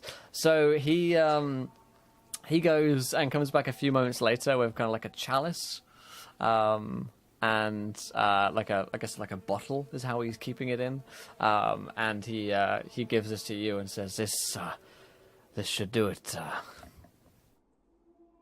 Good luck." Thank you, Father. Oh, and before you go, something that might help you be more identified to members of our order. Which suggests that maybe he's part of a different group than just like within a different sect within Christianity itself. He fishes into a pocket and brings out this. It looks like it's made out of iron, so it's almost like a Victoria cross. Right. But it also looks quite. It's a bit longer than the Victorian cross, I suppose, so it's more Christly. And he hands this to you. And kind of blesses you as you go. Thank you, Father. Keep your door locked at night. He smiles, of course. Good luck. So Pat returns with this big bottle of blood. Hey man, it's the best I could think of. I'm not killing a priest. So. It was great for sure. I mean, if it works, you know? Exactly. So you head out of the church and rejoin with the group in a library just as they are headed out. And going to the event tonight with Alberto Rossini. And so you head back to his at 8:30. And I guess we probably should go back when Pat has the bottle, in case anyone wants to bring something up about that. I guess, is he hiding it anywhere? Is Pat like showing everyone that he's got the bottle of wine? Is he storing it somewhere? Yeah, I'm sorry. I was reading that chat was basically calling me a vampire, but yeah, no. He's how big is it, Will? I mean, is it? Oh, it's like a bottle of wine, yeah. Yeah, well, I'm walking around with it. I'm keeping it away from Nancy, but I'm walking around with it. All right. I look over. God damn, the whole weekend, the whole afternoon shot. That would so happen too. No shit. Or you're hiding it up your skirt or something. Where'd my bottle of blood go? You mean this one? So yeah, I drank all that. Sorry. So you head off to the caterers, and he's kind of ready. He has a car, which like all the food is being loaded into. And there's a couple of other caterers as well who are going to be traveling. And he says, if you just get in the back and you try not to draw any attention to yourselves when you're there, okay? All right. Man, Will, they need an insight mechanic on this, man. Because I feel like this guy's basically sending a meal delivery service, and we're the meal. Like we're just, I mean, here we're to help. Oh, next thing you know, we got apples in our mouths. You could definitely roll a test to see if you think this guy is kind of having you on. Psychology check to see if he's trying to, if he is trying to eat you. If he's trying to pull a Pat and get your blood. He deals with food, and I'm convinced it's all poisoned. So, it's actually. Oh, you got it. Did you get it? Yes, I succeeded. Redundant. Why do I Oh need? my See, I don't need nat ones when redundant's rolling like that. So it's 12. That's actually an extreme success for me. That's Yeah, you're pretty sure this guy is just terrified of Alright. the idea of something walking the streets, and you kind of offered something to him that he seized upon when he saw you. So yeah, he's most likely, you're pretty sure he's not trying to take you to murder you. But it's entirely possible that you get murdered whilst you're there. So I mean, there's that. Potato, potato. Exactly. So you drive in a car for some time, heading up to the estate. Does anyone want to ask him questions or do anything in the interim whilst you're driving? How many current children do the whatever the Gramachi Banshee people have? He reckons 6. 5 or 6 is what he thinks. And no, I will not be naming them all. What about the names of the parents? Yes, good question. The names of the parents are Antonio Gramanci, and the wife is Maria. Okay. Antonio and Maria. But he hastens again to tell you, like, please try to interact with the guests as little as possible. Of course. Our job is to remain unseen. We just got to, know if they're like, Yes. who is the boss of, Yes. Is there kind of like a plan to this party? Like at certain points, there's going to be, I don't know. A schedule. Yes, a schedule towards the party of what's going to happen at certain times, where people are going to be at certain times, or is it very free flowing? Of course, my first team have already set up and they have everything ready. There we'll be just bringing the freshest food. When we get there at 9, we'll place down all of the finger foods, as it were, and they'll eat and dine and speak for a while. And the children will run around and play in the gardens, and then we head to the picnic area, I suppose. And then they will be playing their games for another hour, and after that, there will be a maze game, as there is traditionally at all the Gramanchis, for the parents and the children together, and then they retire to the mansion. Many of the children go home, and we pack up. Should be done by 11. I see. And where is the food stored? In the kitchen? Yes, the kitchen. There is a back door to the garden from which you will be using. Excellent. Needless to say, you're not allowed anywhere else inside the estate. Of course. We understand, yes. So he drives you there, Out and of curiosity, where's his most secret prize? now that you mention it. Are there any areas of the gardens off limits? No, not that I believe. Although, Right. obviously, it shouldn't be needed elsewhere. Oh, yes. We just want to make sure that we don't, accidentally go into an area that is off limits. We just want to know our limits. Well, if you were to go beyond the maze, which I'm sure is doubtless, there is the family mausoleum, which of course is only Of course. for entrance for the caretakers of the place or the family themselves in times of mourning. Bingo. Right? Mausoleum, you say? I have don't go beyond the maze to the family mausoleum in my notes. Just don't go. I mean, it sounds like never-ending story. Through the maze to the mausoleum. It's like, that's it. So, yes, so he drives you there up to the estate, and at this time, of course, it's already quite dark. But you arrive at the Gramanchi estate, and it is kind of gated, so the big kind of wide gates are open, and a bunch of other cars rolling up with little children getting out with their toy dolls, all kind of dressed up, all pretty, and their parents are with them as well. And it's a suit affair, black tie affair, and everyone here looks like they're a noble by the looks of things, all kind of drawn up by their drivers and let out, and you see what looks like to be Antonio and Maria Gramanchi at the kind of dais, and there's a kind of set of stairs leading upwards, and they're welcoming everyone that's coming in. And as what's his name? Is he Antonio as well? I've forgotten. It's too many names. There's Alberto. Alberto, thank you. Yes, Alberto. They all sound the same, don't they? Okay.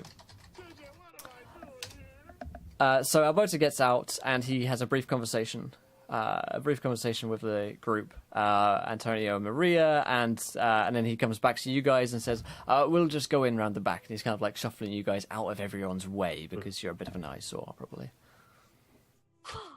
I like to think that we're a very attractive group, and I take offense. I take great offense to that. You can continue the to like most attractive out of all the help. I'm just putting it out there. Yeah. I mean, there's this one guy.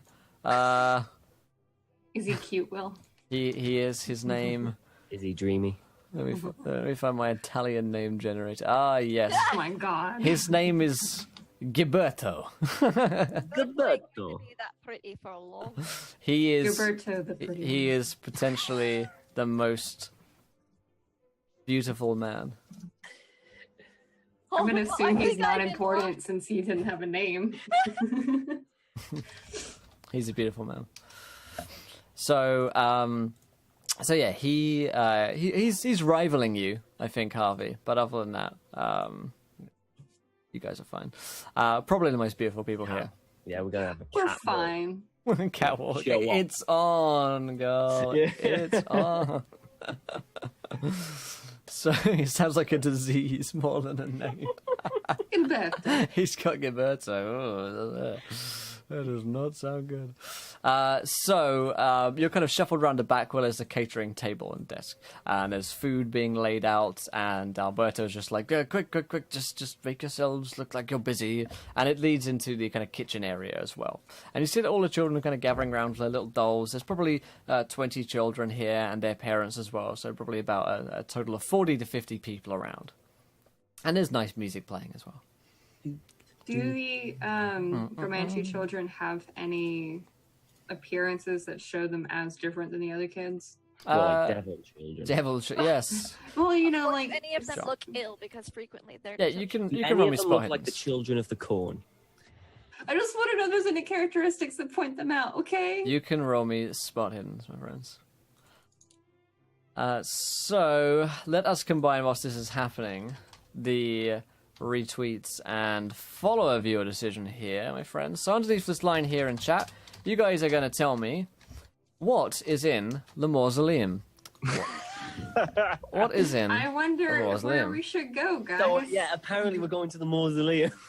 Let's what if- just leave. Wait, we don't gotta be here. The mausoleum might come to you. That's more. That's more like it. The mausoleum like grows legs and it just like trumps through the man's garden to come get Just us. wishes all the children. Most likely, you go into the. No, we're going back. Go into the car, and then for some reason, the car swerves into the mausoleum. The car turned and it's been like driving. It's like, no, I'll tell you where you're going. I extremely You're going succeeded to the mausoleum. on that spot hidden to find any out of place people or Yeah, little children. there are a group of 5 or 6 children who seem to be kind of with one another.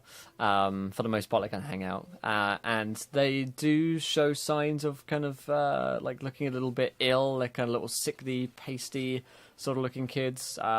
So yeah, they. Like me as a kid. Awesome. Yeah, me too. I was like a terrible, ill child. I was like. So let's see. Excellent. We found the sickly children. Yes. Great. Does anybody Ka-ching. look out of place? As like any? Yes. On that, there aren't any Turks, but there appear to be 2 gentlemen who are kind of standing apart from the group. One of them has a very similar hat to you, Nancy, that you often will wear. It's kind of like wearing like a tweed jacket and suit. Has a pipe, and there's a slightly shorter man. Is it Sherlock and I'm by the like, side. he's Watson? copying me. Bet Sherlock and Watson. Yes. Copying me, and the short man. Okay.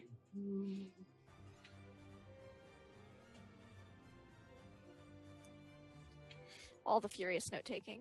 Right. Actually, I'm just going to do the straw poll. Will. Oh, I got it, man. Don't worry. Oh, you got it? Yeah, Oh, okay. I'm multitasking. Better than me. I can multitask to save my life. Yes. Tough.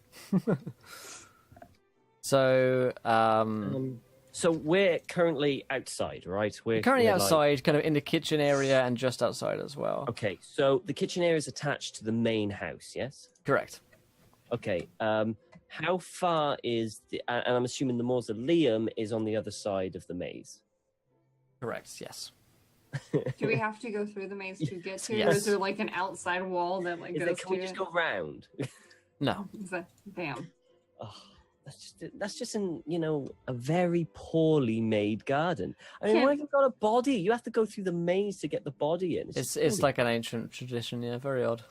I could navigate it. You can't do natural world though, can you?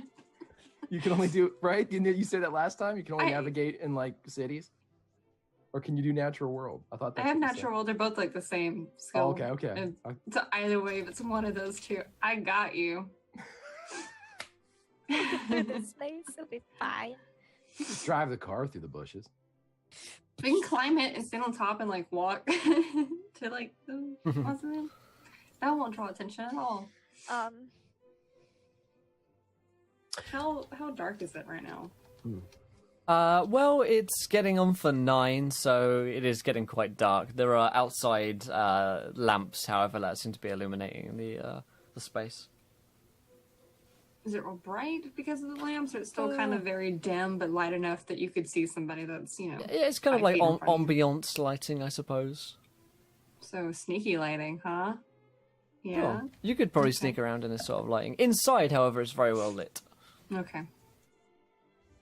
Does anybody want to explore the inside, or are we strictly just interested in the outside? You mean you want to go straight to the mausoleum? I mean, the whole right by We're the more horse? likely to get caught if we're going inside. Is what I'm I'm with Yeah. you. Do we have to stay close to Alberto though? Because apparently, he's paying us to, or whatever. To, Yeah. We're technically He- high. you know, he's We're try- not he's- here technically for the He's money. keeping an eye on you. Yeah, I don't Um, think we can just walk off into the maze at this current moment. Perhaps Oh, no. when the I children and the parents go in the maze, because that's where he said that's Mhm. potentially what we could do then. But at the moment, I think we just got to do our job. I would like to, while looking busy, like carrying a plate of food over somewhere or something, which is obviously poisoned, and I should dispose of it so the children don't eat it. Of course. I'd like to overhear, like listen and try to eavesdrop on Mr. Copycat of me and his assistant. Yeah. So as you're doing that, you kind of come up to the two. You see the gentleman who's standing next to him, who's also wearing like a suit but not tweed. He comes over. Can I help you with something there? It looks like you might have lost your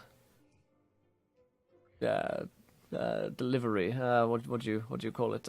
Yes. Oh no, this is definitely bad food, so I am disposing of it. So I guess. It looks delightful. Oh, don't eat it, I won't.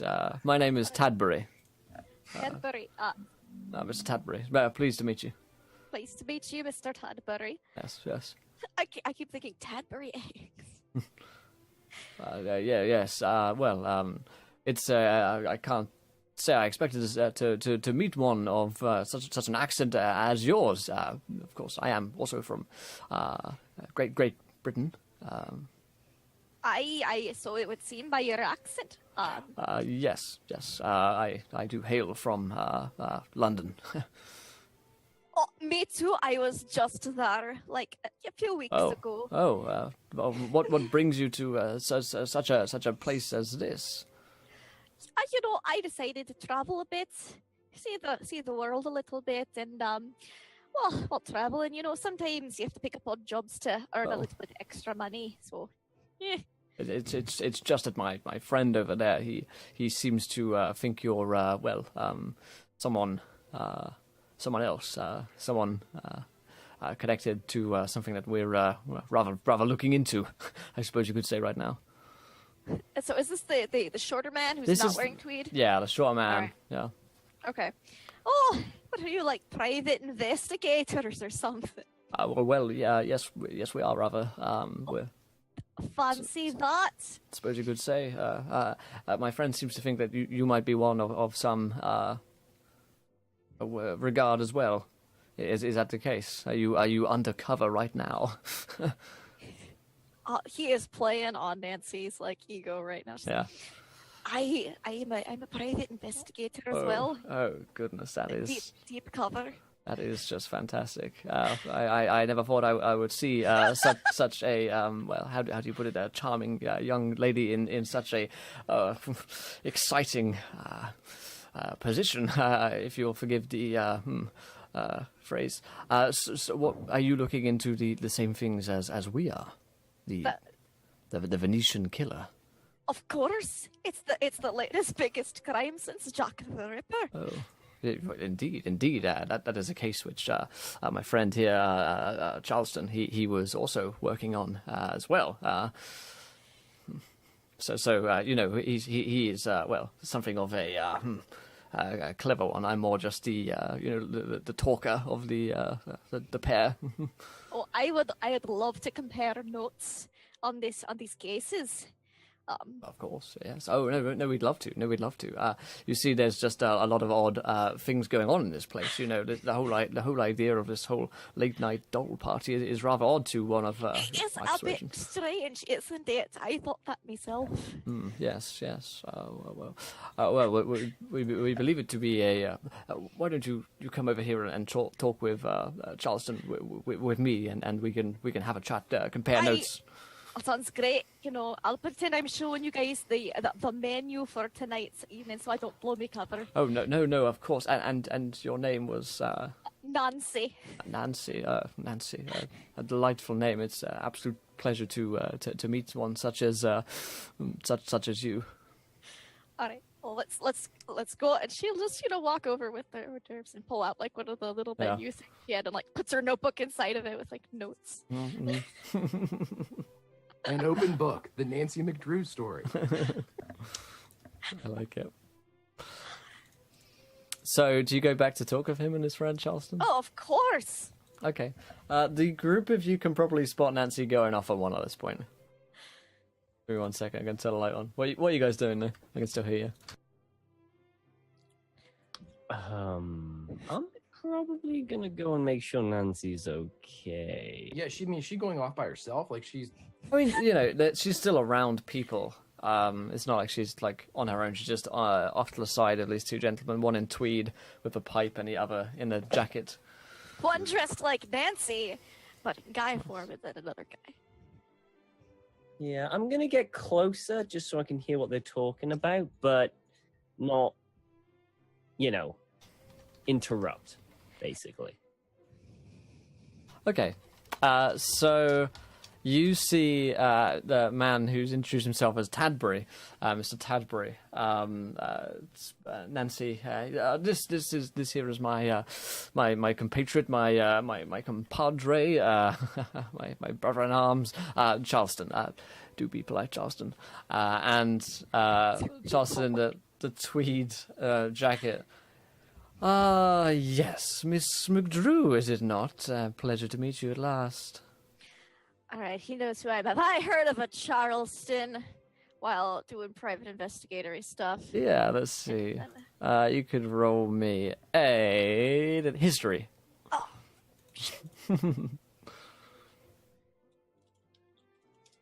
Oh, nope. That's a whole lot of nope. Yeah, you haven't heard of him, which maybe means that he's real good. That's true. She's like, Mr. Charleston, it's a pleasure to meet you. Seems my reputation precedes me. Yes. Well, I thought that you might turn up here. We've been rather following a trail of events across Europe. Oh, really? So more than just this mysterious Venetian killer? Well, we're looking into some connections. Care to share some notes with us? Well, of course. As good investigators do. And she'll just pull out some of her notes that she's been taking from the papers and stuff, especially notes about Mr. Giorgio Gasparetti. Yeah. Murder.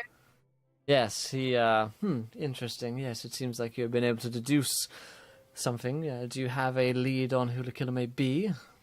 Not at this time. You see, I just arrived here Well, that quite is recently. disappointing.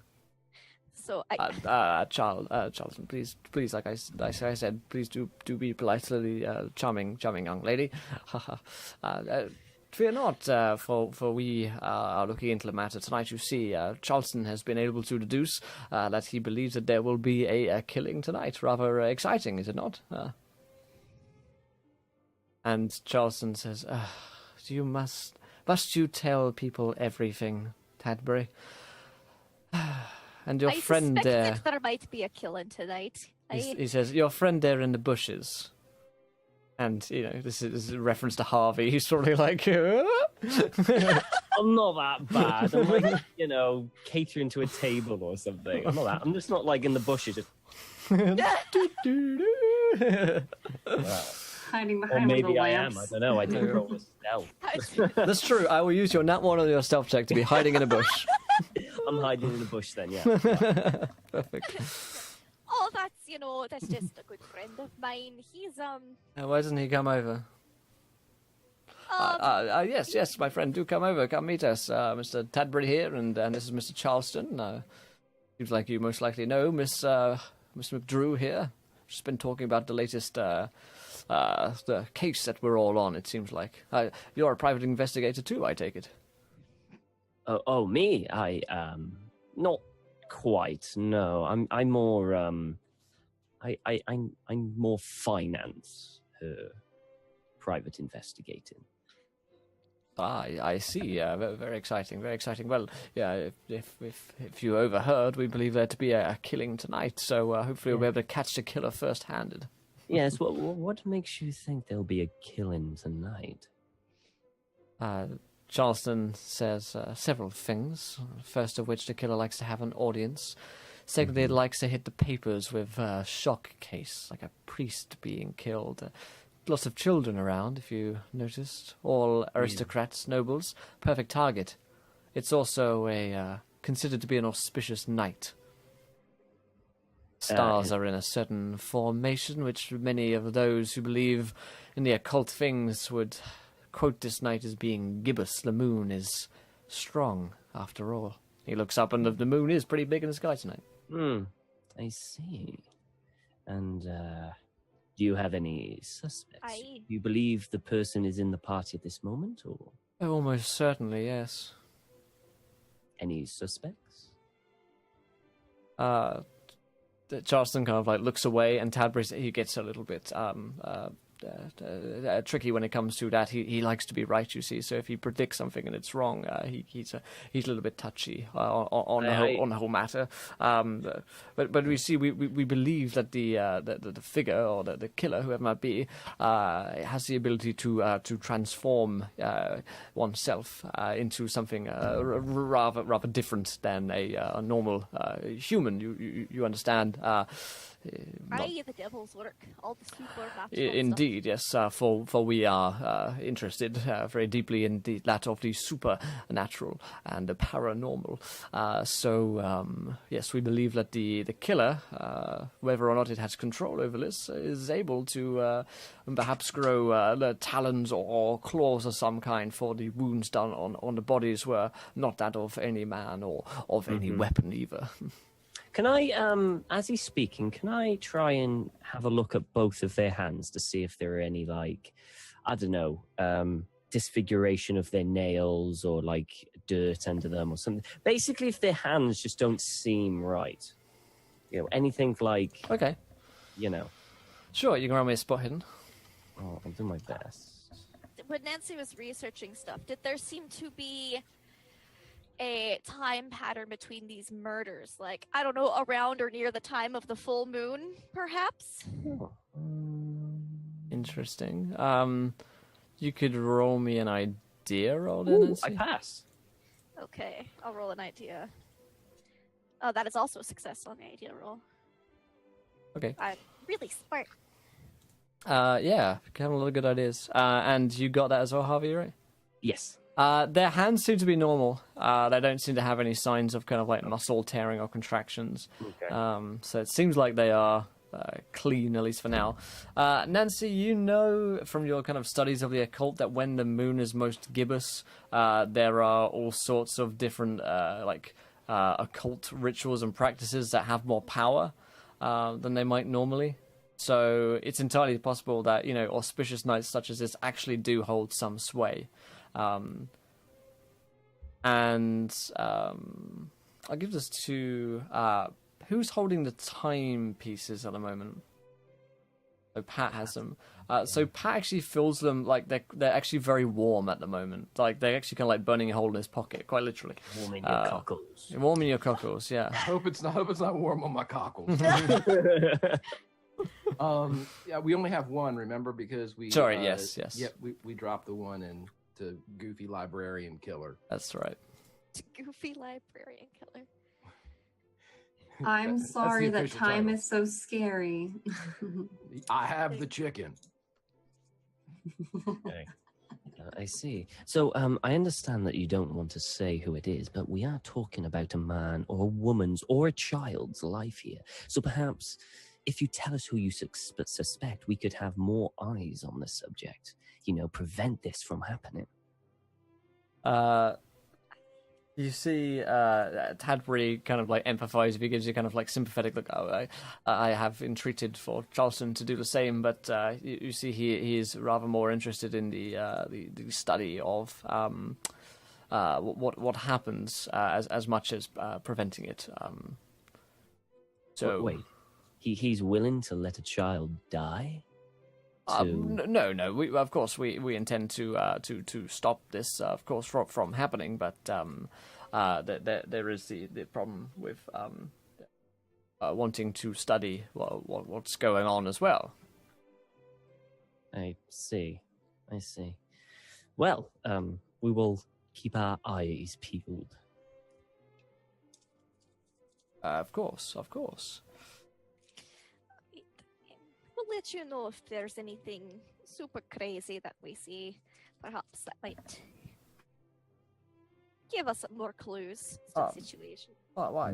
Of course, yes. I will do stay in touch, and perhaps if we ever find ourselves back in, someone remind me where we were at the very end here.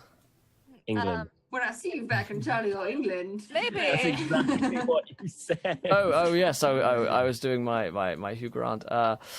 Your Tadbury was having a little Tadbury, yes. flirtation fest. Oh, yes, with yes, our my- lovely Nancy was totally oblivious. My Tadbury was rather all up in your pond. Yes.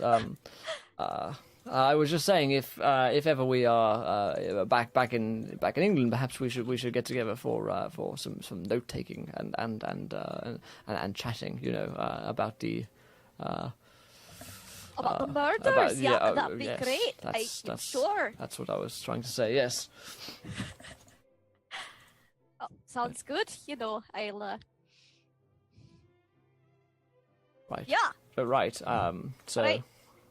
I'll give you. Yeah, maybe my your how do you say numbers, your address, Yeah, perhaps. I'll just, I'll take a page of my notebook. Like, here's the address. So, if you find any good leads on any other yes, cases. of course, yes, and then I'll be sure to let you know about all that. Right. All right. She hands it over. She's like, and as they walk away, she looks over to Harvey. And she's like, I've got another detective contact. This is great. This is the next step to Scotland Yard, Harvey. Yes, your station Yes. numbers. I'm sure. Please tell her. I'm sure. Yes, but we have more important things to do at the moment. Of course. Yeah. Yes. All right. Around this time, would they have started eating, like the children?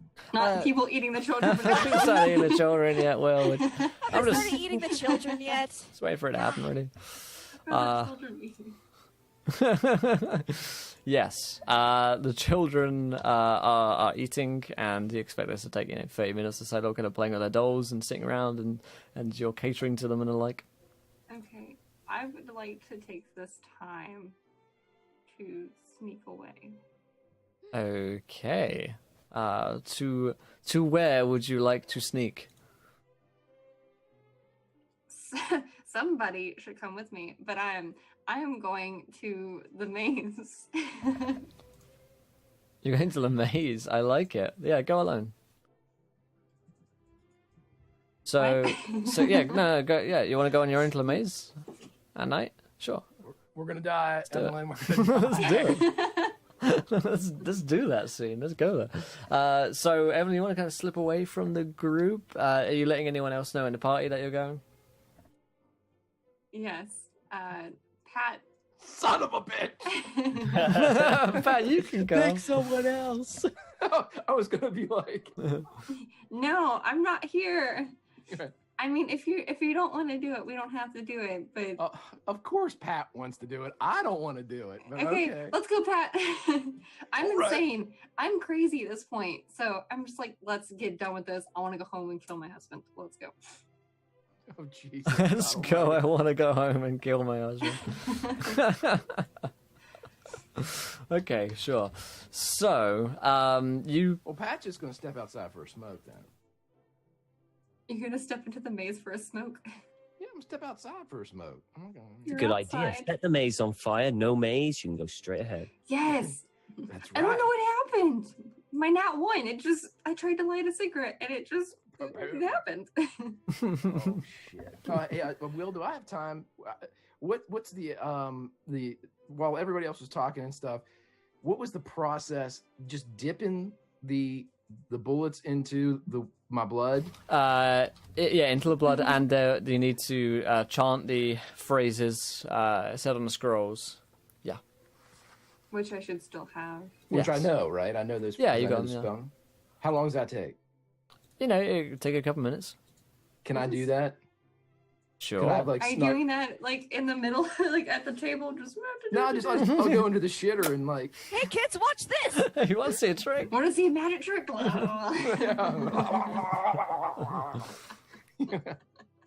No, but I'm not doing the tongue thing. But can I do I the? know. I mean, can I?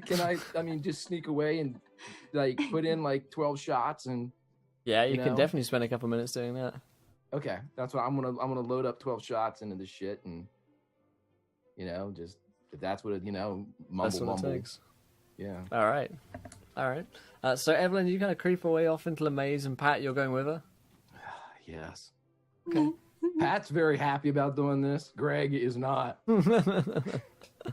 So the sounds of music kind of fade away from the two of you as you head out into the kind of maze area, just slipping away from the group of caterers for a minute here, and you see that the maze opens up before you, and you see that there are these two kind of like hedges, which are like a good 10 feet high. They're a really, really high maze up here that you can't see anywhere else around you. It leads off into several directions, and it's pretty dark out here because there are no lamps.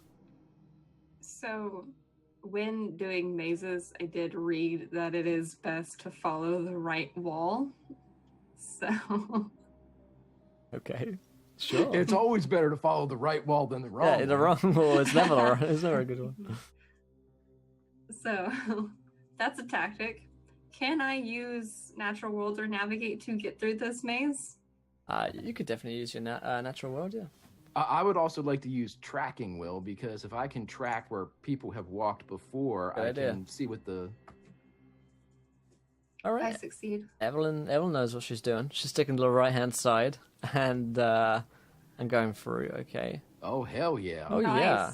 Nice. So Pat sees also that there are sets of footprints, quite recent, maybe as recent as today or tonight, which are leading the same way.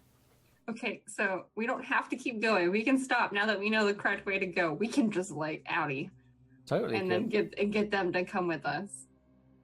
Okay, so this was just like a recon, just to navigate the maze. Yeah, just to kind of know where we're going. We don't have to go to the mausoleum yet. I just want to go to it before everybody gets in the maze. That's my only worry. Okay. Greg says, I love the idea of going back for everybody else. Pat says, why don't we just peek it out? Why don't we just check it? Why don't we just, maybe we can kill two birds with one stone. Greg's saying, no, we got to get out of here immediately. But take that for what you will. Evelyn would prefer the party. Evelyn's crazy enough to risk going in right now. Evelyn's still sane enough to want to come back. Okay. Pat will. Evelyn's the boss here. Doorbell saying. So Evelyn goes further into the maze on her own, whilst Pat goes home. No, Yeah. she doesn't. Pat leaves. Pat retraces his steps, leaves her to die. All right. So Pat, you return to the group. You see Harvey. You can pull Harvey and Nancy to one side. You see them having a conversation with one gentleman in a tweed jacket and one in a just a kind of suit. I walk up and, excuse me. I'd like to talk with my friends.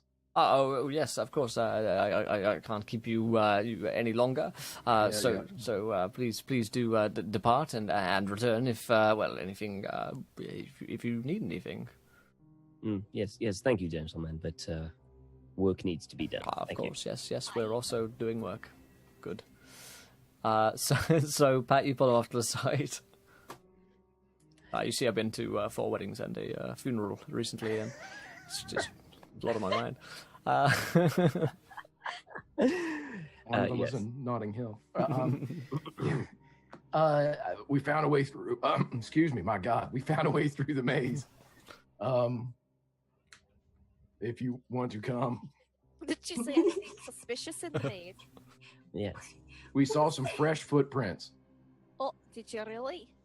Did So they appear someone- to be men's, women's, or children's-sized footprints?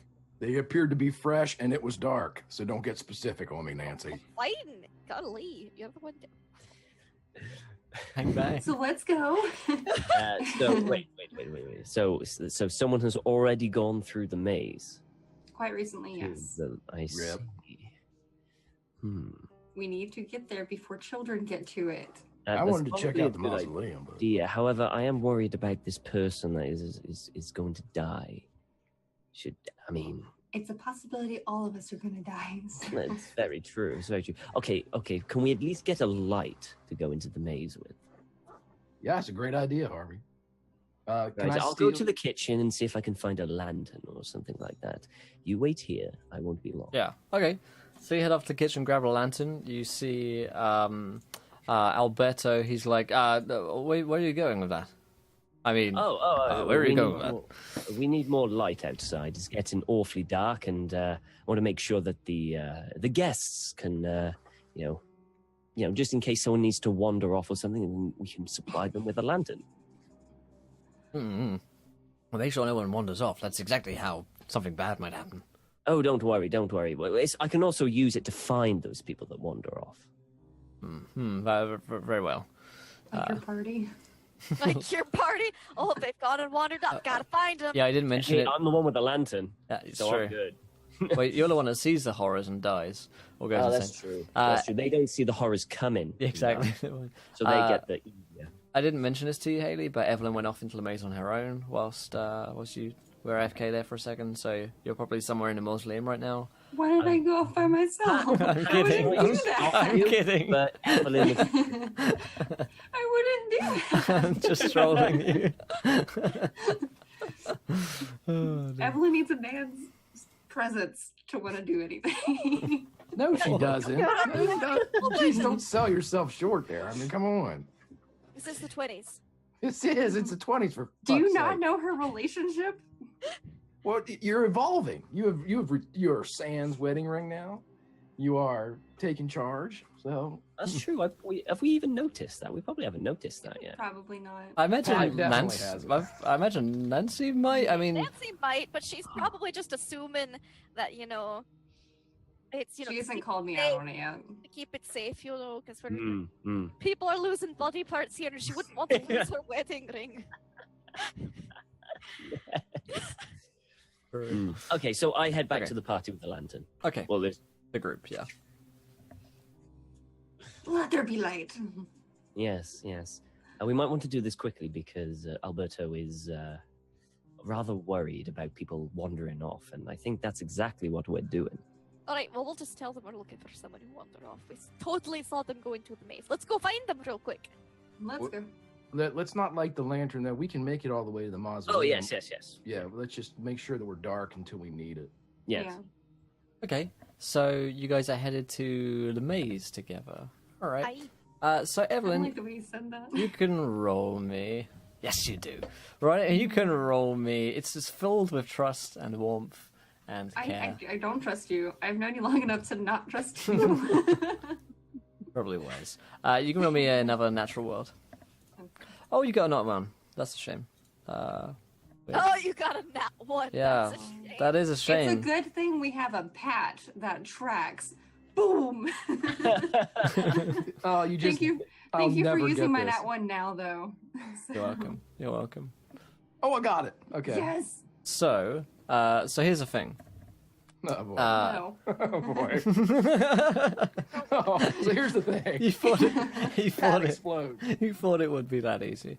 So, Pat, you track for a while, and Maze has changed. you realize, yes, that the maze has changed, and that where the footprints lead is now directly into a hedge, basically. And Evelyn, not only this, because you've been following this for the best part of 20 minutes, Evelyn is now completely lost because she's been following her previous theory, which no longer holds up. And Fader Irvin donates £16. Remember Nat Ones? He says, two Nat Ones and 2 Wild Magic Surges for Nancy. Am I allowed to donate to affect my own game? Can I use my sub powers? My next 3 rolls are that 1. Wait a No, minute. it's Wait not a even minute. like 3. It's whenever Will's like, "Yeah, no, you fail." That's kind of how this has been going. It's even better. We need a Nat 1 recap here. Like, We have everyone is clear except for Nancy, who has 3, and she also Oh, has okay. 2 Wild Magic Surges. So Nancy, you could I roll love chat. Can I use sub powers to be like, no? Can I anti Nat 1? anti now one. Let me reconnect Modoc. Yeah, he's been disconnected. There we go. So what did you roll then, Nancy? Scared. I rolled 2, 5, 7, 9. Chat's why we can't have nice things. The chat is why you have nice things. I don't know what you're talking about. Chat, do you want to go ahead and kill me so that I can just start making a new Do you character? wanna We'll go just- ahead and kill me? Next week it'll be somebody new. Chat, please don't do that. We like Evelyn. 2579, yeah. Yeah. I'll come back as Wallace and be the husband. Okay. Oh. Where Okay. is she? So, for you, Nancy, your presence, the amount of time you spent around like Fenlick has somewhat armored, no! it's a good thing, armored you against the presence of elementals and wraiths. So, they have a -2 to hit you. Nice. All Which right, so ain't it's like bad. a -20% in it, like Call of Cthulhu terms. right? Exactly. Maybe. Oh, and then don't you still have that +1 armor or something? You I do. do. Yeah. Yeah. So she's pretty decked out and tough. And then your second roll. Lindy's our tank. Oh, I got 2? Yeah, you got 2. I didn't realize I had 2. Oh yeah. Oh What's no. funny is she's also the healer. I know. I know. She's the paladin of the. Yes. 1919. Ooh, 1919. Fine vintage. Your boots can never move more than 10 feet. Oh, okay, this is interesting. From this Take spot. your boots off. So, you find that you are trapped in vines, Nancy. These kind of vines just wrap up around your feet and just kind of clench onto them, onto your boots. And the only way to kind of get freed is to take off your shoes, basically. Get your feet out of your shoes. Oh, guys. We can't So- tear the vines off. You said that. They're like super thorny. You could They're try like super thorny. super so- thorny right now. You said I was lost. Am I lost from the group, or I don't know where I'm going? You're lost with the group, yeah. You don't know where you're going. So Well, we lost Evelyn? no, you're lost with the Oh, group, oh. rather. Yeah. Okay, that's why I said lost from the group, or just lost in Yeah, general. yeah. So I want to use my knife to cut her out. Then All right. Well, Well, she just gets out of her shoes, right? yeah, she probably needs her shoes. yeah. It's like a Die Hard situation. This is Alright, Die Hard, yeah. so- Do you want your shoes or not? Yeah, let me get out of them before you get that knife near my feet. And it'll be fine. We I- can I- just use your skin for. I'd rather not. I'm And getting a bit worried how quickly you are moving towards that as a solution. I like Sorry, needed a flying knife? out of my boots, and I'm like, well, I guess we have to go shoe shopping here at some point in the future. Those little pretty Well, I'm sure there are a lot Or of fine shops in Venice that we can buy you some new shoes, new boots. So you don't want me to try to cut him out? You can try to cut them out. Can I try to cut him out, Will? Yeah, you can try. You can roll me a fighting brawl. I'd rather not. Well, you did ask if you could try. I mean, you can. Oh! Oh, Why? shit, Why what is up? this the one time? Why is this time the A one resplendent I got offering. your Holy moly. Holy shit. I know I got Haley. spikes on them so you can stab people with them. Oh, like man. spike down. I can just like. Oh, Extra Haley. damage to kick. Haley, you're about to be so upset right now. No! Don't take that from me! I'm not. Urban donates £20. Okay, the two guys are feeling left out. 4 wild magic surges for Evelyn.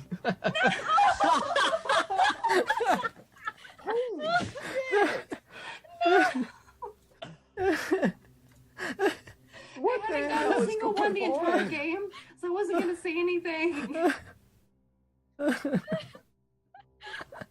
Oh, roll them, Haley. Let's roll them. Let's see. Holy Oh, dear God Almighty! can we get some love for Evan?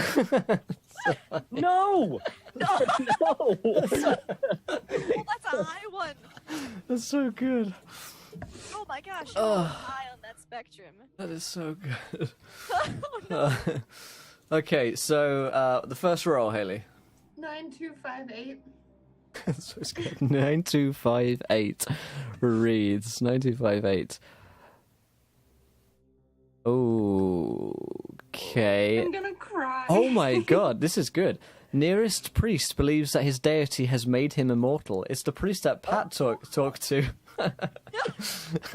So he's now. I think he's a god he- now. I yeah, can he- give you all the blood. Yeah, to give, just take it all. Take it all. All right, second roll. 6, 7, 10. Yes. 6, 7, 10. Target. Oh my god. Oh my god. Oh, no. I Oh. don't like when Will's saying, oh my god. Oh. Okay.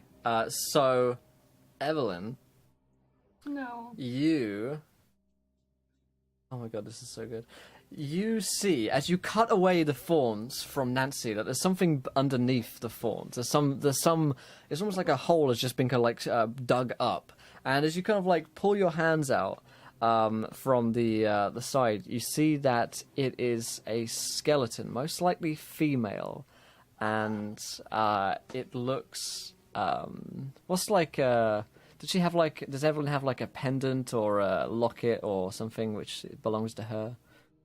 Holy shit! It's you. That bracelet. Oh, what about the head kind of circlet that she has? A necklace she received from her mother-in-law. Yeah. Okay. So that's on the body. This looks like it's a skeleton of you. And as that happens, 6314, target is tormented by visions of her own descent into madness. That worked out well. And the last one, 7118, target's face looks as though it's been pounded with hammers. But I'm so pretty. No! Okay, you think I'm so pretty. you think me evil? I'm going to say that the skeleton, that's how the skeleton died, is that it has been pounded in with hammers. Evelyn's pretty. A Then resplendent offering. Oh my goodness, 4 brands donates £20.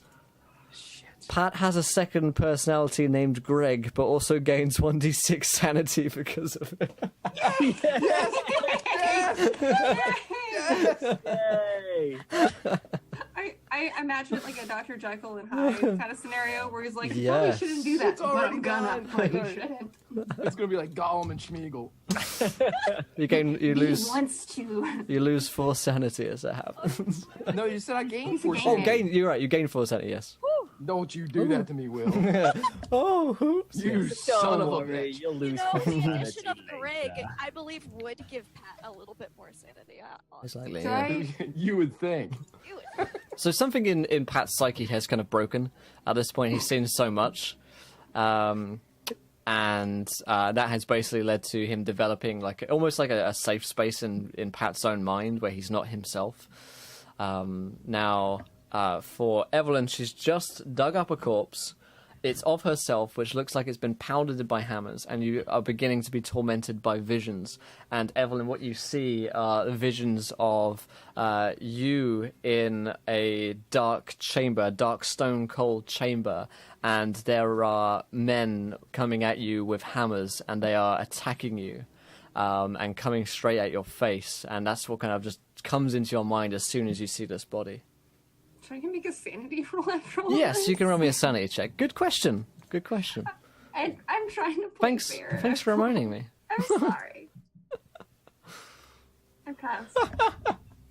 Wait. That's not a no, pass. No, I don't. That's No, I not a don't. pass on a 19. I'm so blurred out by all that's happening that the numbers were flipped. I was like, yep, I'm fine. I'm not fine. I'm not. tired. Your sanity's 37? Yeah. Remember, she gave me like 2 eyes and a tongue. I've done so much for this party. It's gonna be less. I am. It's now 30. Your sanity is now 30. Oh! That's freaking half. I have another temporary insanity. I quit this game, Will. I don't want to play anymore. Man, I have a temporary insanity to add to all this. and my work here is done. Oh, what the fuck happened to us? Evelyn is. This has been a crazy game.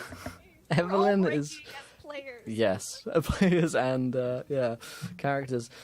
So Evelyn is her temporary insanity is that she refuses to go right. Going right has brought her here so far in the maze, so she doesn't want to go So right. let's go wrong, guys. Okay. Wow. Okay. Well, All right. Harvey's going to notice Evelyn going a bit nuts and going to try and console her and calm her down because, trust me, Harvey knows what this shit is like. What's really terrible is that I got a nat 1. It was great. It was epic. And then all of a sudden, it's like chat's like, no. You feel that happiness? It's gone. I've Yeah. taught them well. Never reveal any happiness to chat. They'll only take it away. Yep. Okay, so Evelyn's having a fit. She is freaking out. She's like on the ground, just crying. I'm going to try and console her and calm her. And snap her out of it, I guess. Good luck with that. I mean, yeah, right. Just to Holy recap, this has shit. been like 1,000-pound. Yeah, session. it's just gotten worse. Oh, Haley, No, Haley, It's worse. honey. Oh, honey. Oh, honey. Please just kill me. Make it I end. feel so bad for End my you. suffering, please. You don't have to feel bad for it, Will. You're the fucking GM. You can do something about Just this. end my suffering. Oh no, I am but a slave to chat. Irvin donates £20. Evelyn, more wild magic surges can't go wrong. 4 again. Oh my god. Good night, everybody. I'm gonna cry. You should.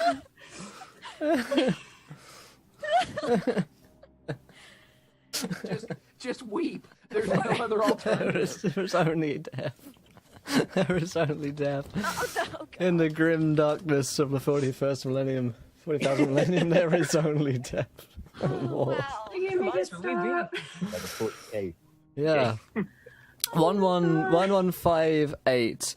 Caster is immune to electrical magic at night while it's snowing. It could come into effect. It's cold. But if we ever It's go to cold. It's Russia- at night. It's cold. It's cold. They said, he said there was snow in Venice. There was a thin thing of snow over everything. Yeah. Strangely enough, that shit might Oh work. my god, this is 522. Caster can stretch her left arm twice the length of her body. What? This is like the tentacle. It's like a super stranger. Yeah. Arm turns into a tentacle. It's just like, I need that thing over there. You are also Okay, and you, as this is happening, you see this huge kind of like swarm of kind of moths coming in around God, you, drawn to you as if you were made of wool. And no way, is that what 7519 actually is? Can't. That's just Target's teeth turn to soap. that can't. No. How is what? Like legitimate soap or it tastes like soap? Oh shit, it's legitimate I'm soap. crying. I've got a gun to Evan. Do you want me just to end it? Yes, please just kill me. Okay, I'll give you this. Please just shoot me in the back of the head. And just stop. Should killer's thunder and just put everyone out of her misery. Like, there's already been a murder here tonight, guys. It's I'll give you this. They're not like just like not squirty soap. It's like hard soap.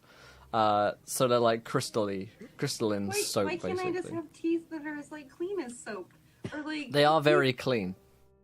my They're, teeth- Because they're however, fucking soap. Wolfstrike is right. There are a set of your teeth within the skeleton. Oh, whoa. You really think with my That is 30 sanity, MLG. I'm about to go pull out? but you're not the only one who can do it. Yeah. Do you know how many teeth it takes? Can we Do not? you Well, Do you I would, know? It would be, yeah, it would be, Transplant. it would be one. It would be one roll. It was one. Please, Pat, give me teeth. I'm gonna wait to see if chat's done with you. Okay, we'll come back. Okay, we'll chat will come move back. on to you then. Let's just come back to this. Let's Listen. move on. I'll deal with my soap teeth. I'm a fan of chat. If they have their sights set on you, I'm just gonna step back and let it Can I happen. beg chat to just kill me now? They will. That's the problem. I'm okay with that. Please end my suffering. I mean, like, look at this. These are all of my freaking right here. All of the things that have just happened to me. Here's what I'll do. I'll ask chat. Chat, do you want me to bring her teeth back? How's that? Do it. May I use my sub monthly to give Harvey advantage? Sure thing, Zero. Oh, thank you. Can I use mine to give myself advantage? Oh my god. Let's see.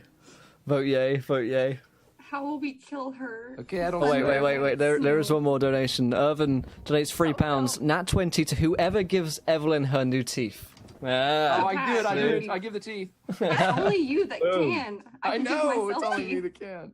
I can give myself teeth. Oh my god. Okay, I'm giving her the Eye for an eye, teeth. tooth for a tooth. That's That incredible. is what has happened. Apparently now, Harvey's eyes, Evelyn's teeth. Yeah. You know. Yeah. All right, I'll give her the teeth, Will. Hey, Will, this is going to be my last episode. Yeah, I'll see you guys later. So I'm gonna give her the teeth, Will. So you so Pat goes in with the knife and just begins to carve out the teeth from Evelyn's skeletal corpse, and with a grisly kind of knife in hand, Pat leers towards Evelyn. She opens up her mouth, and first of all, Pat has to rip out the soapy teeth before he can insert the others. And during this process, dear Pat does gain a nat 20, but he does lose 10 sanity points. And +4? What the fuck? Where'd that +4 come from? you got the +4 sanity from... It's 2d6, so it's Yeah, 1d plus 2. So you'd gained your 4 sanity from getting Greg as your alter ego. Now you lose 10 Okay, that's cool. for I'm doing this. And as the teeth set back into place, that is where we're going to be wrapping up tonight's episode of Call of Cthulhu Horror on the Orient Express. No moss. No moss. I quit. I don't care. She's out. I'm ending Evelyn's life now. This is episode 1 of the new Could you have done season. that after I cut your teeth out? Episode 1. Yes. I'm taking your gun and shooting myself in the mouth. Where you just put your Holy teeth shit. in. I don't think I have... Put the teeth in there. I don't Hey, think on I've the- laughed that much for a On the long plus time. side, Haley, they're indestructible teeth. Really, really strong. My They are teeth really are good. indestructibly You yes. have like the. Just smile anytime somebody shoots at you. Indestructor teeth. Exactly. What could go wrong? Well, You could fight through steel. you could do anything now. I want to thank you guys so much for all of the support today. We are going to wrap up tonight's episode, but we'll be heading into our next game here in just a few moments, which is Tales from the Yawning Portal, the start of season 2 of that. So it's the first episode of the new season of Yawning Portal starting here in just a few seconds as well. As you can see, all the Nat 20s and Nat 1s carry over to the next episode. They're on the screen, so they'll be there at the same time next week for you guys. And we'll be picking up the same time next week for more horror on the Orient Express. But a huge thank you to Irvin for all the donations too. Thank you so much. It's incredible. Along with Charis and Refix and Forbrand. Thank you guys so much for all the donations. That's incredible support. Keeps us going. Keeps the monthly gold ticking over so we can keep getting to do this fun show with you guys. But let's go around, whip around real quick and find out where we can find you guys online and if we enjoyed ourselves. I think it's only fitting that we start with Haley tonight. I feel so guilty, but I don't care. This has been one of the worst and the best sessions I've ever had on this channel, ever. It was terrible but fantastic as far as entertaining goes. Evelyn wants to die because she's insane with all the stuff that's going on now. But thanks chat. You're something. Yep. Incredible. And we can find you online if we want to torment you more, right? I don't feel comfortable giving my social media out anymore. Oh, man. I am the Great Haley on Twitch, Twitter, and Instagram and such. Yep, you can find me there. I will be streaming tonight at 8:30 Central. Please. Fantastic. Yep. Please. Please. Just end it there. Please. All right. Lindy, yourself. Yeah, today was crazy. I don't think I've ever seen so many wild magic surges in a game I've been in on here. Like, wow. And that ones. It is the night of wild magic surges and that one, so that'll be fun next week. Thankfully, I can age heal myself because I have a feeling those 3 nat ones are gonna have me almost dying next week. But I stream Dungeons and Dragons on Tuesday nights. Tonight I will be playing some Dragon Age Origins video games, and I do cosplay streams occasionally. You can find me on Twitch, Twitter, and Instagram at LaughLoveLindy. Fantastic. Greg. Man, fantastic. I've never seen anything like this in the history of ever. But that was great. Haley's a great sport for sticking around, presumably. We'll see when I don't show up next week. Grimjack21502 on Twitch and Twitter. I'm trying to stream every day, Monday through Friday from 12 to 1, which is my lunch break. Doing a little Shadows of Mordor, which corresponds with the other show that I'm on Encounter Roleplay, and that's the Journey to Middle-earth, which is Mondays from 4 to 7. Join us there. We're having fun, but join us here, man. This is where it's at. Fantastic. And last but not least, Redundant. Wow. Seriously, wow. I don't think I've ever seen a game quite have that much interaction with the chat. No. You know, it was insane. And that if anything, lessons should be learned. Make sure the chat is on your side because they will fuck you over. Yeah, it was brilliant. I really enjoyed it. You can find me. I stream on Twitch pretty regularly. I haven't recently because of the heat, and I fear for my poor CPU. Me too. On Twitch, Redundant UK. You can get me on Twitter, redundant_UK, or alternatively, you can always catch me in most of the time in the Encounter Roleplay channel, modding and all that jazz. Fantastic. Well, go check out these guys, my friends. I think it's the least you owe them after the horror's done upon them. So make sure you go follow them around on their places and support our own projects and shows. So thank you guys so much again. We'll be diving into the next show, which is episode 1, Tales from the Yawning Portal, as our new season begins here. So thank you guys so much, and until next time, try not to roll too many D10,000s because we want to be there laughing when you do. Good night, everybody. See you guys. Bye-bye.